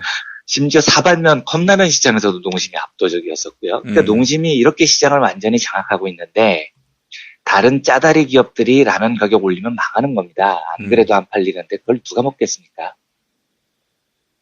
근데 현실에서는 시장을 기업 하나가 완전히 독점하는 시장이 잘 없습니다. 두세 개 기업이 보통 나눠서 시장을 점유를 하죠. 그런데 둘, 셋쯤 돼도 문제가 해결이 잘 안 됩니다. 왜냐하면 둘이나 셋이 담합을 해버리는 경우가 많거든요. 이러면 독점이 하나 있는 것과 비슷한 현상이 생깁니다. 그래서 보통 시장에 둘이나 셋, 넷 정도의 기업이 시장을 나눠서 점유하고 때때로 담합을 해서 시장을 장악하는 경우를 과점이라고 부릅니다. 그래서 독점과 과점을 합쳐서 독과점이라고 하죠. 네. 이 독과점은 시장 경제의 질서를 해치는 가장 중요한 해악이다라는 겁니다. 이 말은 시장 경제를 100% 옹호했던 경제학의 아버지 애덤 스미스의 주장입니다. 국부론에 보면 이런 대목이 있어요. 자유로운 시장 경제의 가장 큰 적은 독점 체제다. 독점 세력들은 대중을 속이거나 교묘한 담합으로 가격을 올릴 것을 유도한다. 이럴 때 정부는 어느 정도 대응책을 마련해야 한다. 이렇게 말을 합니다. 근데 이 말은 진짜 충격적인 이야기입니다. 왜냐하면 스미스는 웬만하면 정부가 시장에 개입하면 안 된다고 주장하는 학자거든요. 네. 그런데 이런 사람조차 정부가 대응책을 마련하라고 촉구를 합니다. 어떤 경우냐? 독과점입니다. 그러니까 시장주의의 아버지조차도 독과점은 힘이 너무 강하고 횡포를 너무 많이 부리기 때문에 이걸 해체하기 위해서는 정부가 강력하게 개입해야 한다라고 주장을 하는 겁니다. 우리나라는 공정거래위원회가 이 규제를 하죠. 그리고 독점 규제 및 공정거래에 관한 법률이라는 것도 따로 있습니다. 한 기업이 특정 시장에서 시장 점유율 50%를 넘으면 독점으로 봅니다. 혹은 3개 이하의 기업의 시장 점유율 합계가 75%를 넘으면 이건 과점으로 봅니다. 그래서 이 경우는 독과점이라는 카테고리 안에서 나쁜 짓을 하는지 안 하는지 법에 의해 집중 감시를 한 다음에 횡포를 부리면 철퇴를 가하는 거죠. 그러니까 우리나라 재벌들이 공정위가 독과점 규제하는 거 보고 시장 경제 위반이다. 왜 정부가 시장에 개입하냐 이 지랄들을 하는데 웃기는 소리입니다. 저거 규제하라고 한 사람이 니네들 아버지인 아담 스미스라니까요.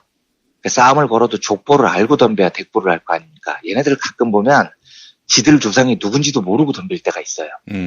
심지어 어떤 일까지 있었냐면 1890년에는 미국에서 셔먼법이라는 게 만들어집니다. 예. 셔먼법은 미국 상원의원 존 셔먼이라는 사람이 만든 법인데 인류 역사상 처음으로 만들어진 독점 금지법입니다.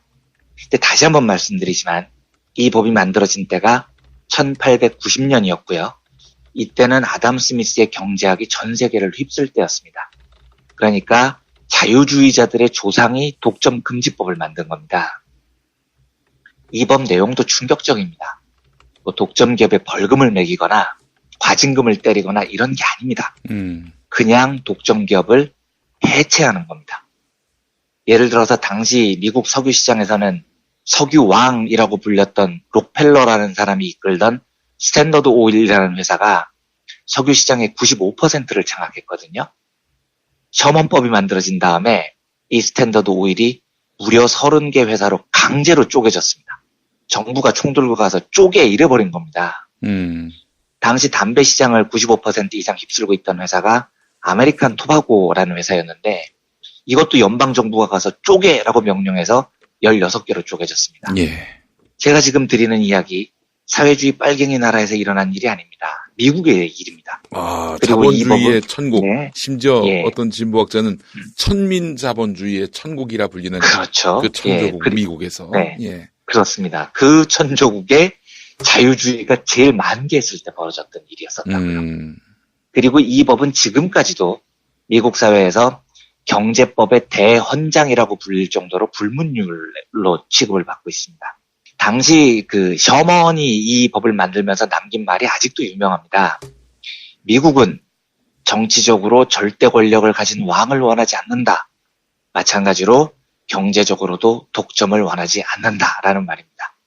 그러니까 독점 자본은 중세의 왕과 같은 존재고 미국은 영국과 달리 왕을 인정하지 않는 나라이므로 우리는 경제에서도 왕을 허용하지 않겠다라는 거죠. 그러니까 이 말은 이만큼 자본주의 사회가 자유시장 경제가 독과점이라는 것에 대해서 치를 떨고 있다는 사실을 보여주는 겁니다. 근데 우리는 지금 재벌을 왕으로 모시고 있잖아요. 그러니까 이거 진짜 좀 많이 생각을 해봐야 될 문제라는 거죠. 자, 그러면 이런 독과점이 왜 생길까요? 여러 이유가 있는데 저한테 그 이유를 하나만 꼽으라면 단연 저는 진입장벽이라는 존재를 꼽습니다. 새 사업자들이 쉽게 진입을 할 수 있으면 독과점이 잘 생기지 않습니다. 그런데 뭔가 새로운 사업자들이 그 영역에 뛰어들지 못하도록 하는 장벽이 있는 겁니다. 이걸 진입장벽이라고 부릅니다. 어떤 경우냐? 첫째, 기존 사업자의 자본이 엄청나고요. 사업 자체가 일단 거대한 자본이 필요한 경우입니다. 예를 들면 주유소가 그런 겁니다. 우리나라 주유소 브랜드가 한 4-5개 되거든요. 칼텍스, SK, 오일뱅크, S오일 요 정도죠. 심지어 LPG 가스 충전소는 2개밖에 없을 겁니다. 이원, SK가스 요거죠. 양강체제입니다. 이게 지금 수십 년 동안 안 깨집니다. 왜냐? 주유소 사업에서 성공하려면 최소한 전국에 주유소를 한 1000곳은 짓고 들어갈 정도의 돈과 땅이 있어야 돼요. 그렇죠. 예, 그러니까 소소하게 한번 해보자. 이게 안 되는 겁니다. 내가 뭐 한 몇억 원 정도 가지고 서울 강남구 논현동과 압구정동 2곳에서 주유소 영업을 해보자. 백발백중 망합니다. 나머지 거대 과점 정유소들이 우리 포인트 제도 실시해요. 이 한마디면 끝나는 겁니다. 그럼 소비자들은 이왕이면 포인트를 얻을 수 있는 곳에서 기름을 넣을 거고 몇백 미터만 더 가면 전국 어디에나 있는 4대 브랜드 주유소가 있는데 당연히 거기 가서 넣습니다. 그러니까 전국 주유소망을 갖춘 것과 한두 곳에서 시작하는 것과는 상대가 안 되는 경우인 겁니다. 그래서 전국 주유소망을 건설할 막강한 자본, 이게 하나의 진입장벽이 되는 거죠. 정부가 진입장벽을 보장하는 경우도 있습니다. 공중파 방송이 그런 거죠. 나 공중파 전국 방송 시작할래. 됩니까? 안 되죠. 정부의 허가를 받아야 됩니다. 그런데 정부는 법적으로 공중파를 방송 3사로 지금 제한을 했죠. 그러니까 이 정부의 규제가 강력한 진입장벽이 됩니다. 그 덕에 KBS, MBC, SBS는 독과점으로 수십 년 동안 룰루랄라 사업을 해올 수 있었던 겁니다. 그렇죠. 예. 그래서 제가 그분들에게 좀 겸손하라고 자꾸 이야기를 하는 겁니다. 그 방송국들이 네네. 잘해서 지금 사업이 잘 되는 게 아니고 네. 정부 규제 덕에 진입장벽이 높아서 잘 되는 거라고요. 맞습니다. 늘 국민들 앞에서 겸손해야 됩니다. 공중파는요. 그러니까 정리하자면 독과점은 경쟁시장에서 가장 큰 병폐 중에 하나고 진입장벽에 의해 보호됩니다. 그리고 진입장벽은 독과점 기업의 막강한 자본력이나 권력 혹은 정부의 제도적 보호 아래 벽의 높이를 높여나갑니다. 자, 멀리 돌아왔는데 이제부터는 국회의원 정수 이야기를 해보겠습니다. 지난주에 자유한국당이 국회에 복귀하는 조건으로 국회의원 정수를 줄이자 이런 걸 내걸었다고 하더라고요. 그러니까 원래 자유당의 안이 국회의원을 10% 줄이고 비례를 없애자라는 거라고 하대요. 그리고 민생투쟁인가 뭔가를 마무리한 다음에 황교안 대표가 정족수 감축안 비례 없애는 우리 안만 받으면 국회에 들어가겠다. 엉터리 패스트트랙을 사과하고 철회하면 우리도 국회로 들어가서 민생을 챙기겠다. 뭐 이렇게 이야기를 했다고 합니다. 굉장히 영리합니다. 왜냐하면 이 발언은 국민들로부터 무조건 지지를 받을 거라는 걸 알고 있습니다. 지금 얘들이요. 예. 우리나라에서는 국회의원을 늘려야 되느냐 줄여야 되느냐 여론조사하면 사실 해볼 것도 없어요. 무조건 줄이자는 쪽이 압도적으로 나옵니다. 실제로 국회의원 총수를 늘릴까요? 라고 물어보면 국민의 70%가 반대를 하고 예. 의원 수를 줄일까요? 라고 물어보면 국민의 60%가 찬성을 합니다. 그러니까 자유당이 비례를 없애고 정수 축소를 하는 걸 복귀의 전제로 삼은 건 무조건 여론전에서 이기는 게 보장된 싸움을 지금 하고 있는 겁니다. 그런데 저는 이 안에 절대 동의할 수 없습니다. 왜냐하면 저 안은 국회의원이라는 직종의 독과점성을 높이기 때문입니다. 예. 그리고 진입장벽을 엄청나게 높여요. 그래서 저한테 이 문제를 물어보시면 저는 매우 경제학적인 관점에서 국회의원 숫자를 많이 늘려야 된다고 저는 주장을 합니다. 그리고 비례를 더 뽑아야 된다고 말을 해요. 그런데 경험상 이 이야기를 해보면 욕만 바가지로 먹습니다. 다들 싫어하세요, 제 이야기를. 근데 저는 그 싫어하는 심정을 100% 이해합니다. 왜냐? 꼴 보기 싫거든요, 국회의원이요. 우리나라 국회의원이라는 사람들이 민중들의 이해를 대변하는 게 아니고 권력화돼서 자기들 입속이나 챙기고 갑질이나 하니까 보기가 싫거든요. 저도 싫어요, 솔직히. 그런데 하지만 왜 지금 국회의원들이 권력화가 돼서 꼴 보기 싫은 짓을 하는지를 살펴봐야 됩니다. 이유는 300석이라는 국회의원의 정수가 독과점이 돼버렸기 때문입니다. 하나의 거대한 몸체가 돼서 완벽하게 자기들의 이속만 챙기는 카르텔, 과점시장이 돼버렸어요. 예. 그런데 이 독과점을 깨는 방법은 아까 말씀드렸듯이 새로운 경쟁자들이 원활하게 시장에 진입하는 겁니다. 예. 그런데 국회의원들은 그게 싫은 겁니다. 그래서 독과점 시장을 지키기 위해서 계속해서 진입장벽을 높입니다. 어떻게 해요? 국회의원 숫자 줄이고 비례 없애자는 겁니다. 이 숫자 줄이려 차는 게 무슨 대단한 희생 같죠? 그런데 비례를 없애자가 붙어 있습니다. 사실 비례는 새로운 국회의원들을 공급하는 장소인데 이거 없애고 나면 기존 지역구 국회의원들의 독과점성이 훨씬 강해지는 겁니다. 정치자 여러분들, 저도 그런데요, 솔직히. 국회의원 숫자 늘리는 거 싫으시잖아요. 저도 그렇거든요, 마음으로는요. 하지만 늘려야 돼요. 아니, 저는 이런 네. 얘기하고 싶어요. 네. 강효상 따위가 국회에 가서 네. 한 자리 차지하면은 도대체 국회의원 수를 왜 늘려야 되는데? 그 강효상을 네. 생각하지 말고 네. 정말 뭐 제가 이름을 거명하진 않겠습니다만 여러분 네. 봤을 때 밥값하는 국회의원. 아니 그렇죠. 이런 얘기하죠. 박용진 같은 사람. 그렇죠. 이런 제가 나중에 그 사람이 이야기도 하려고 했습니다. 뭐 네. 한 명, 두 명 있어서는 안 네. 되겠다. 보다 많아야겠다. 그래서 네. 그 사람들을 생각하고 강효상 같은 사람들은 떨쳐내버리고요. 그렇죠. 그러니까 네. 그런 사람들이 국회에 진입하려면 새로운 신인들이 국회의원 시장에 진입해야 되는 건데 이건 국회의 진입 장벽을 낮춰야 되는 문제인 겁니다. 비례도요. 아까 말씀드렸듯이 무조건 새로운 피가 수혈되는 시장인데 재선 비례라는 건 없으니까요. 네. 이게 늘어나야 우리가 꼴 보기 싫어하는 기존 국회의원들의 독과점 진입 장벽이 낮아집니다. 우리가 정치를 포기를 할 수는 없잖아요. 네. 그렇다면 우리의 목적은 권력화된 국회의원이 아니고 민중을 위하는 새로운 국회의원을 대거 수혈하는 것일 텐데 그렇다면 아무리 국회의원이 꼴 보기 싫어도 그 숫자를 늘리고 세피가 시장에 원활히 진입되도록 해야 되는 겁니다. 제가 이걸 들려고 했습니다. 우리 국회의원들이 진짜 꼴 보기 싫어했던 대목 중 하나가 노후연금 받는 거였잖아요. 예. 아니 국회의원이 뭔 벼슬이라고. 국회의원을 단 하루만 하면 65세 이후에 매달 120만 원인가를 평생 받아갔잖아요. 심지어 불미스러운 일로 징계나 재판을 받는 중에도 이 연금을 받아갔습니다. 아, 꼴보기 싫잖아요. 이때는 국회의원 새끼들 다 사라졌으면 좋겠다 이런 생각이 듭니다. 그런데 이 제도를 없앤 사람이 2012년 민주통합당에서 청년 비례로 국회에 진출했던 당시 고작 31살의 김광진 의원이었습니다. 예. 그러면 정상적인 절차였다면 31살의 김광진이 국회의원이 될 수 있었겠습니까? 청년 비례라는 새로운 길이 열렸으니까 된 겁니다. 만약에 지금 자유당 주장한 대로 국회의원 숫자 줄이고 비례가 없어지면 국회의원 연금 권력을 해체했던 김광진이라는 신예는 국회에 들어갈 수 없었던 겁니다. 의석수를 줄이잖아요. 기존 의원들이 청년 비례? 야, 그걸 왜 해? 내 자리도 위태로운데. 이걸 막아버리게 되는 거죠.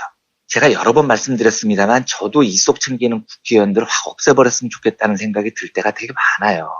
그런데 그러면서 국회의원 숫자를 늘리자고 주장을 하면 설득이 될까 싶죠. 제가 아까 말씀드리려고 했었던 이야기가 그겁니다. 박용진, 박주민 이런 의원들 보십시오. 이런 의원들이 더 많아지면 참 좋을 것 같지 않습니까? 네. 좋은 국회의원들이 뽑히면 세상이 바뀌는 거잖아요. 그런데 기존의 기득권 독과점이 강화되면 이런 의원들이 나오기 더 어려워져요. 그래서 저는 오로지 딱 하나의 이유, 독과점화된 국회의 기득권을 해체하자는 차원에서 경제학의 가르침대로 시장 진출입을 쉽게 하고 진입장벽을 낮추자고 주장을 하는 겁니다. 그래서 저는 그 이유만으로 국회의원 수를 줄이고 비례를 폐지하자는 자유당안은 절대 동의할 수 없고요. 국회의원 수를 오히려 많이 늘리고 비례를 확대했으면 좋겠다는 생각을 가지고 있습니다. 오늘 제가 경제 뉴스를 못 보는 바람에 뜬금없이 국회의원 숫자에 관한 허접한 제 의견을 별 말씀을요. 네, 부디 용서해 주시기를 바라면서 이 정도로 브리핑을 마치도록 하겠습니다. 네, 알겠습니다. 자, 이완배 기자님 오늘 말씀 잘 들었습니다. 네, 감사합니다.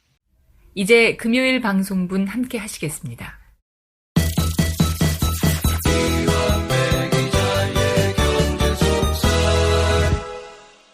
민중의 소리 이완배 기자 함께 하겠습니다. 이완배 기자님.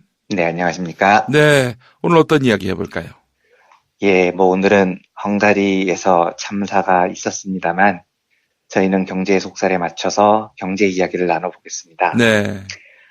요즘 미국과 중국의 무역 분쟁이 한창이죠. 그런데 이 분쟁의 중심에는 화웨이라는 중국 IT 기업이 있습니다. 네. 그래서 오늘은 화웨이 사태가 왜 벌어졌고 우리는 어떤 교훈을 얻어야 하는지에 대한 이야기를 나눠볼까 합니다. 네. 일반적으로 화웨이를 휴대폰 만드는 회사로 많이 알고 계시죠. 물론 화웨이가 휴대폰을 만듭니다. 그리고 상당한 돌풍을 일으키고 있습니다. 1분기 세계 스마트폰 시장에서 판매 1위가 삼성인데 2위가 애플이 아닙니다. 화웨이가 2위입니다. 그 정도로 화웨이 돌풍이 대단합니다. 그런데 사실 화웨이 주력은 스마트폰이 또 아닙니다. 얘네가 만드는 주력 제품은 통신 장비예요. 기지국 같은 곳에 사용되는 장비를 만드는 거죠. 이 분야에서 화웨이는 사실상 세계 1위를 달립니다. 중국 기업 중에 기술력으로 세계 1위를 달리는 몇 안 되는 기업이기도 합니다. 트럼프 대통령이 집권한 이래 미국과 중국이 계속 무역 분쟁을 벌였는데 네. 격해지기도 하다가 좀 가라앉기도 하다가 작년 12월에 뜻밖의 사태가 벌어집니다. 화웨이 창업자의 딸 멍완저우라는 사람이 캐나다에서 체포가 된 겁니다. 예. 이 딸이 화웨이 최고 재무 책임자거든요. 그리고 차기 승계자로도 거론이 되는 유력한 인물입니다. 체포된 이유가 미국 정부가 캐나다에 그 사람을 잡아달라고 요청했기 때문입니다. 근데 좀 황당하잖아요. 우리로 치면 미국이 캐나다한테 이재용을 체포해달라 이런 요청을 한 거예요. 네. 그런데 미국이 이런 요구를 한 이유는 그 창업자의 딸이 은행 사기, 기술 절취, 사법 방해, 이란 제재 위반 이런 혐의를 받고 있다는 겁니다. 사실 이 중에서 미국이 집중하는 혐의는 기술 탈취입니다. 더 정확히 말씀드리면 미국은 화웨이를 스파이 기업으로 보고 있습니다. 중국 최대 기업이 스파이라는 거죠. 그러니까 당연히 화웨이와 중국이 엄청나게 반발을 합니다. 멍완저우는 지금 수억 달러 보석금을 내고 일단 풀려나긴 했는데 아직도 캐나다에 억류가 돼 있어요. 전자발찌도 차고 있습니다. 미국은 캐나다 정부에게 멍완저우를 내놔라 라고 주장하고 있고 중국은 뭔 소리냐 빨리 우리나라로 돌려보내라 이러고 있는 중입니다. 네. 캐나다에서는 지금 재판을 하고 있고요. 여기까지 들으신 느낌들이 어떠신지 모르겠습니다. 여기까지 들으면 첫 느낌이 미국이 또 깡패짓 했네라는 생각이 들죠. 예. 아니 다른 나라 주요 기업인을 잡아라 마라, 미국으로 송환해라 마라 이러니까요. 또 역사적으로 미국이 이런 짓을 한 적이 한두 번이 아닙니다. 글쎄 말입니다. 게다가 대통령이 똘끼 충만한 사람이니까. 그러니까 이제 예전에 김구라 씨가 그런 말을 했어요. 네. 또라이 짓도 꾸준히 하면은 인정받는다. 그러니까요. 그렇죠. 왠지 미국이 이 짓을 하면 늘 하던 짓을 한 것 같은데, 원래 그러려니 하는 생각도 드는 이상한 그런 분위기가 됩니다. 예. 그런데 이 문제는 조금 다른 시각으로 볼 필요가 있습니다. 왜냐하면 화웨이와 미국의 분쟁은 트럼프 대통령 시절이 아니고 오바마 대통령 시절부터 시작된 갈등입니다. 그렇군요. 예, 그리고 이 문제의 본질을 보기 위해서는 화웨이라는 매우 독특한 기업에 대한 이해도 사실 필요합니다. 그 화웨이 회사 이름이 한자로 쓰면 빛날 화, 위할 위자를 쓰거든요. 그런데 빛날 화자는 중화민족 혹은 중화라는 단어에 많이 쓰입니다. 이 중화는 중국이 빛난다라는 뜻인데, 좋게 말하면 우리 민족 만세 이런 이야기지만 사실 저 단어에는 수천 년 동안 이어져 왔던 중국 민족의 오만함이 깔려 있는 겁니다. 예, 중국이 세계 최고고 중국이 세상의 중심이라는 거죠.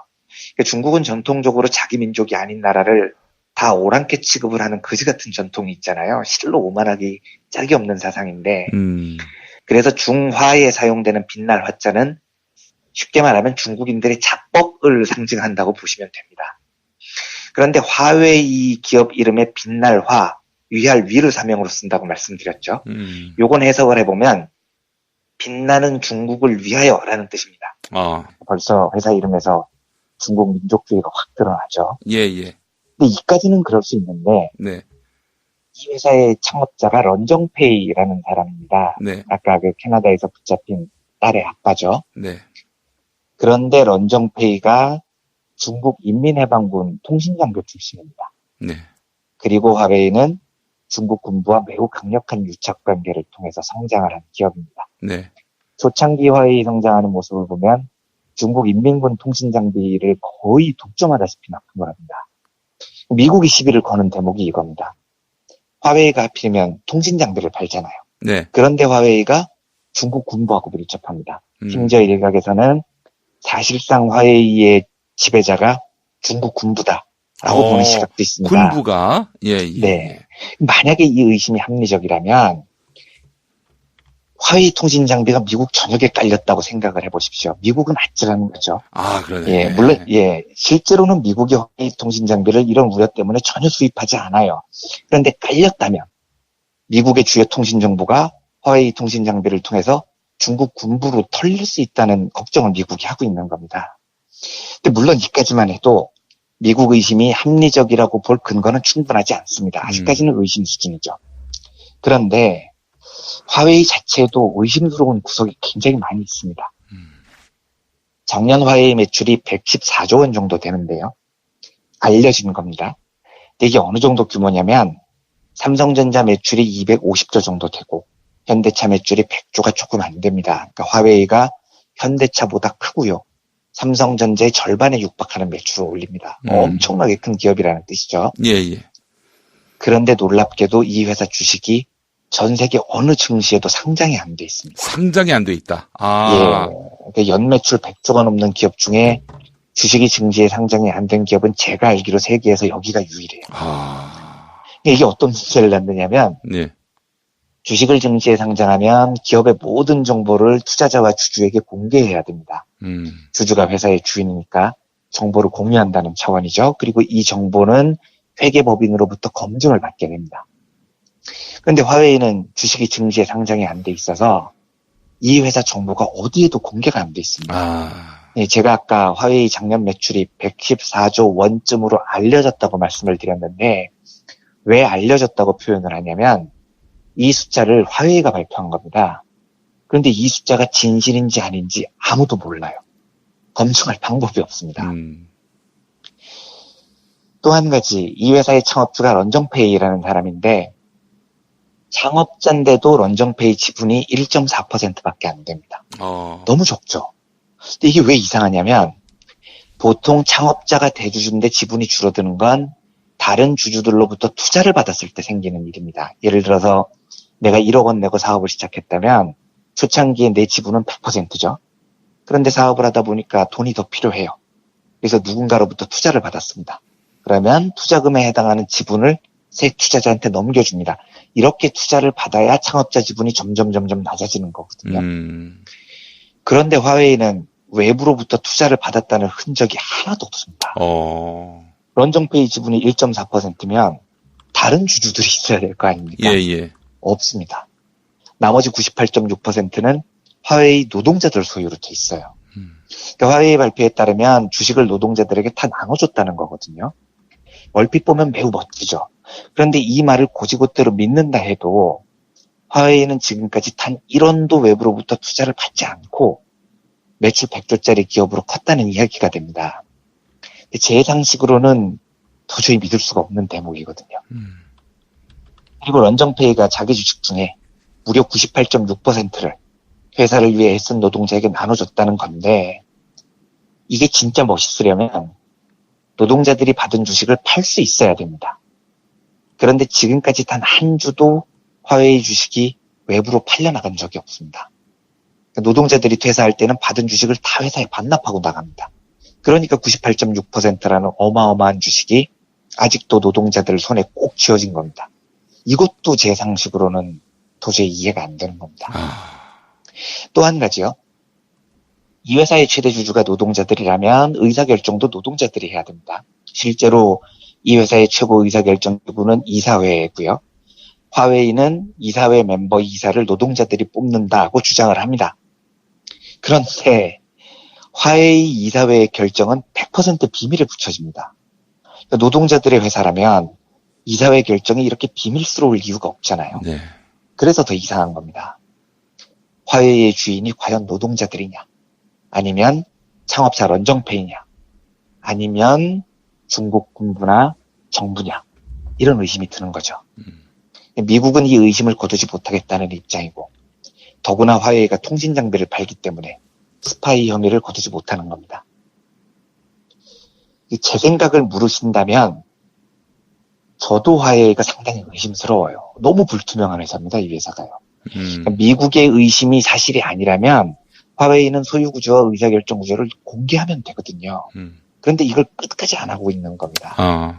미국에 전혀 우호적이지 않는 제가 보기에도 불투명하면 이 회사는 진짜로 좀 불투명한 거죠. 화웨이 이야기는 여기까지 하고요. 지금부터는 이 사태를 우리가 어떤 관점으로 바라봐야 하느냐에 관한 이야기를 짧게 드리겠습니다. 미국도 그렇고 중국도 마찬가지인데 저는 보통 이 두 나라를 오른쪽 깡패, 왼쪽 깡패 이렇게 자주 부릅니다. 역사적으로 미국이 벌인 깡패짓도 오른쪽에서 실로 놀랍지만 왼쪽에서 중국이 벌인 깡패짓도 그에 못지 않거든요. 아이 그럼요. 우리가 잘 알지 그거는. 그렇죠. 네. 그리고 이 두 나라의 기업들이 성장하는 모습을 보면 실력이 뛰어나서가 아니고요. 자국이 가진 막강한 힘으로 상대를 굴복시켜서 얻은 게 정말 많습니다. 예를 들어서 미국 군수업체와 금융자본이 이라크 전쟁을 일으켜서 벌어들인 돈을 생각해 보십시오. 그게 미국 기업들의 실력이냐고요. 그게 공정한 시장 경쟁입니까? 웃기는 이야기죠. CIA를 동원해서 남의 나라 대통령을 암살하는 나라인데요. 근데 중국도 다르지 않아요. 왼쪽에서 보면. 반정부 인권운동가 류 샤오보한테 노벨평화상을 줬다는 이유로 세상에 노르웨이 언어를 수입하는 나라가 어디 있냐고요. 중국으로부터 독립을 외치는 티베트 지도자를 달라이 라마를 만났다고 그 나라와 무역을 끊는 나라가 세상에 어디 있습니까? 저는 중국이 인구를 무기로 깡패짓하는 왼쪽 깡패라고 생각하는 쪽입니다. 그런데 지금 오른쪽 깡패, 왼쪽 깡패가 싸우느라고 국제 무역 시장이 개판이겠습니다. 이것 때문에 전 세계 증시가 폭락 중이고요. 우리나라 경제에도 매우 나쁜 영향을 받을 거라는 예상입니다. 진짜 엿 같은 상황인 거죠. 그런데 이 상황을 진짜 엿 같아라고 넘어갈 게 아니고 여기서 대한민국이 중요한 교훈을 얻어야 됩니다. 우리의 목적이 우리도 미국이나 중국 같은 강대국이 돼서 깡패가 되는 게 아니잖아요. 그러면 우리는 강대국 깡패들의 분쟁에도 흔들리지 않는 자생적인 경제적 기반을 가져야 됩니다. 이게 중요한 교훈입니다. 우리나라 경제에 대해서 이런 이야기 많이 하죠. 미국이나 중국이 기침콜록하면 한국은 알아눕는다고요. 실제로 한국 경제를 분석할 때 제일 중요하게 생각하는 게 미국과 중국의 경제 동향입니다. 이 말은 한국 경제의 대외 의존도가 너무 높다는 겁니다. 그러면 이런 이야기를 드리면 꼭 나오는 반발이 석유 한 방울 안 나오는 나라에서 수출과 무역에 의존하는 게 당연하지 이런 거거든요. 그런데 제가 수출하지 말자는 이야기가 아니고요. 무역하지 말자는 이야기가 아니고요. 무역 정도가 너무 과하다는 겁니다. 우리나라 경제에서 내수가 차지하는 비중이 50%를 조금 넘습니다. 쉽게 이야기하면 우리나라 경제 구조는 수출 반, 내수 반 이런 구조예요. 그런데 미국은 내수 비중이 88%입니다. 석유 한 방울 안 나는 나라에서 무역 비중이 높은 게 당연하지. 그렇지 않아요. 석유 한 방울 안 나오는 이웃나라 일본도 내수 비중이 85%나 됩니다. 그리고 중요한 건 우리나라 내수가 원래 이렇게 나쁘지 않았다니까요. 제가 얼마 전에 소개해드렸던 한국 경제의 황금기, 1980년대 후반부터 1990년대 중반까지 우리나라 내수 비중이 75%를 넘었습니다. 1996년에는 78.4%까지 올라갔습니다. 근데 이게 IMF 거치면서 드라마틱하게 떨어진 겁니다. 그래서 2015년 기준으로 내수 비중이 53.4까지 하락했습니다. 이런 경제 구조를 계속 유지하면 미국과 중국이 지금보다 조금만 더 세게 붙어도 한국 경제는 휘청하는 겁니다. 그러니까 제가 소득주도 성장이 필요하다고 간곡하게 주장하는 또 다른 이유가 이겁니다. 수출하지 말자는 이야기가 아니고요. 비정상적으로 낮아진 내수의 비중을 선진국 평균 정도가 한 70%인데 요 정도까지는 올려놔야 강대국들끼리 무역 분쟁이 생겨도 견디는 힘이 생기는 겁니다. 수출이 안 돼도 내수로 어느 정도 버틸 수 있거든요. 그런데 나라 경제에서 내수가 차지하는 비중이 절반밖에 안 되면 미국과 중국이 콜록하면 한국은 대굴대굴 굴러서 중환자실로 실려가는 겁니다. 냉정히 말해서 지금 우리가 할 수 있는 건 미중 두 나라가 화해하길 기도하는 것뿐이라고 누가 그러더라고요. 이걸 그 잘난 주류 경제학자들한테 해법을 한번 물어보십시오. 뭐라고 그러나. 잘 풀리길 기원한다. 이 말밖에 못해요, 그 사람들은요. 설마 화해로 촉발된 미중 무역 분쟁도 문재인 정부 때문이라고는 못하잖아요. 아, 참아. 네. 그 얘기까지는 못할 그 거예요. 얘기까지는 못하는 거잖아요. 그런데 지금 우리가 해야 될 일은 사실 기도하는 게 아니고요. 네. 강대국의 분쟁이 벌어졌을 때 견디는 내성의 힘을 마련하는 겁니다. 어떻게든 중산층과 하위층의 소득을 늘려서 내수의 비중을 점차 키워나가야 됩니다. 저는 이게 이 사태의 정말 중요한 교훈이라고 믿습니다. 부디 격화되는 미중 무역 분쟁에서 한국 경제가 제발 내수의 중요성을 깨닫고 국민 소득을 높이는 지혜를 모으는 계기가 되기를 바랍니다. 이런 측면에서 오늘 화웨이로 촉발된 미중 무역 분쟁에 관한 이런저런 이야기를 나눠봤습니다. 네, 알겠습니다. 아이고 복잡한 문제네요, 진짜. 네, 상당히 복잡하죠. 우리가 뭐 주도적으로 풀어낼 수가 없다는 점이 참 안타깝기도 하고요. 그러니까요. 예, 그러니까요. 손발을 쓸 수가 없습니다. 우리의 그 능력과 위상이 우리가 소란스럽게, 그러니까 미국과 중국이 소란스럽게 싸웠다가는 한국이 화를 낼 것이다. 한국을 위해서라도 우리가 한국 눈치 봐서라도 이렇게 그만 싸우자. 이렇게 미중이 합의를 한다면 얼마나 좋겠습니까? 그렇게 됐으면 좋겠습니다. 그렇게 되기까지 우리 경제가 내성의 힘을 길러나가야죠. 네, 그래서 이제 까불면은 한국이 막 제재를 가합니다. 그러면 기분 좋은데요, 갑자기. 예, 미국도 그리고 또 저기 예. 저쪽도 갑자기 행복해지네요. 그런 상상하니까. 미국도 중국도 그냥 네. 뭐 미안해가지고 이거 우리가 너무 떠들었네요. 미안해요. 뭐 이렇게 했으면 참 좋겠습니다. 예. 알겠습니다. 한 주 동안 너무 고생하셨어요. 네, 감사합니다. 다음 주에 뵙겠습니다. 예, 이한배 기자였습니다. 처음 기억의 책을 하자고 말씀드렸더니 내가 무슨 자서전이냐면서 손을 내저으시더라고요. 자식들에게 좋다고 간신히 설득해서 책을 만들었는데 막상 나오니 그렇게 좋아질 수가 없어요. 여기저기 다닐 때마다 가지고 다니시고 좋더라고요. 아이들도 좋아하고 다들 좋아해요. 이렇게 남겨놓지 않으면 누가 기억하겠어요. 우리 애들이 아직 어린데 나중에 보여줘도 되고. 기억의 책, 민중의 소리가 함께 만듭니다. 1877-1419 1877-1419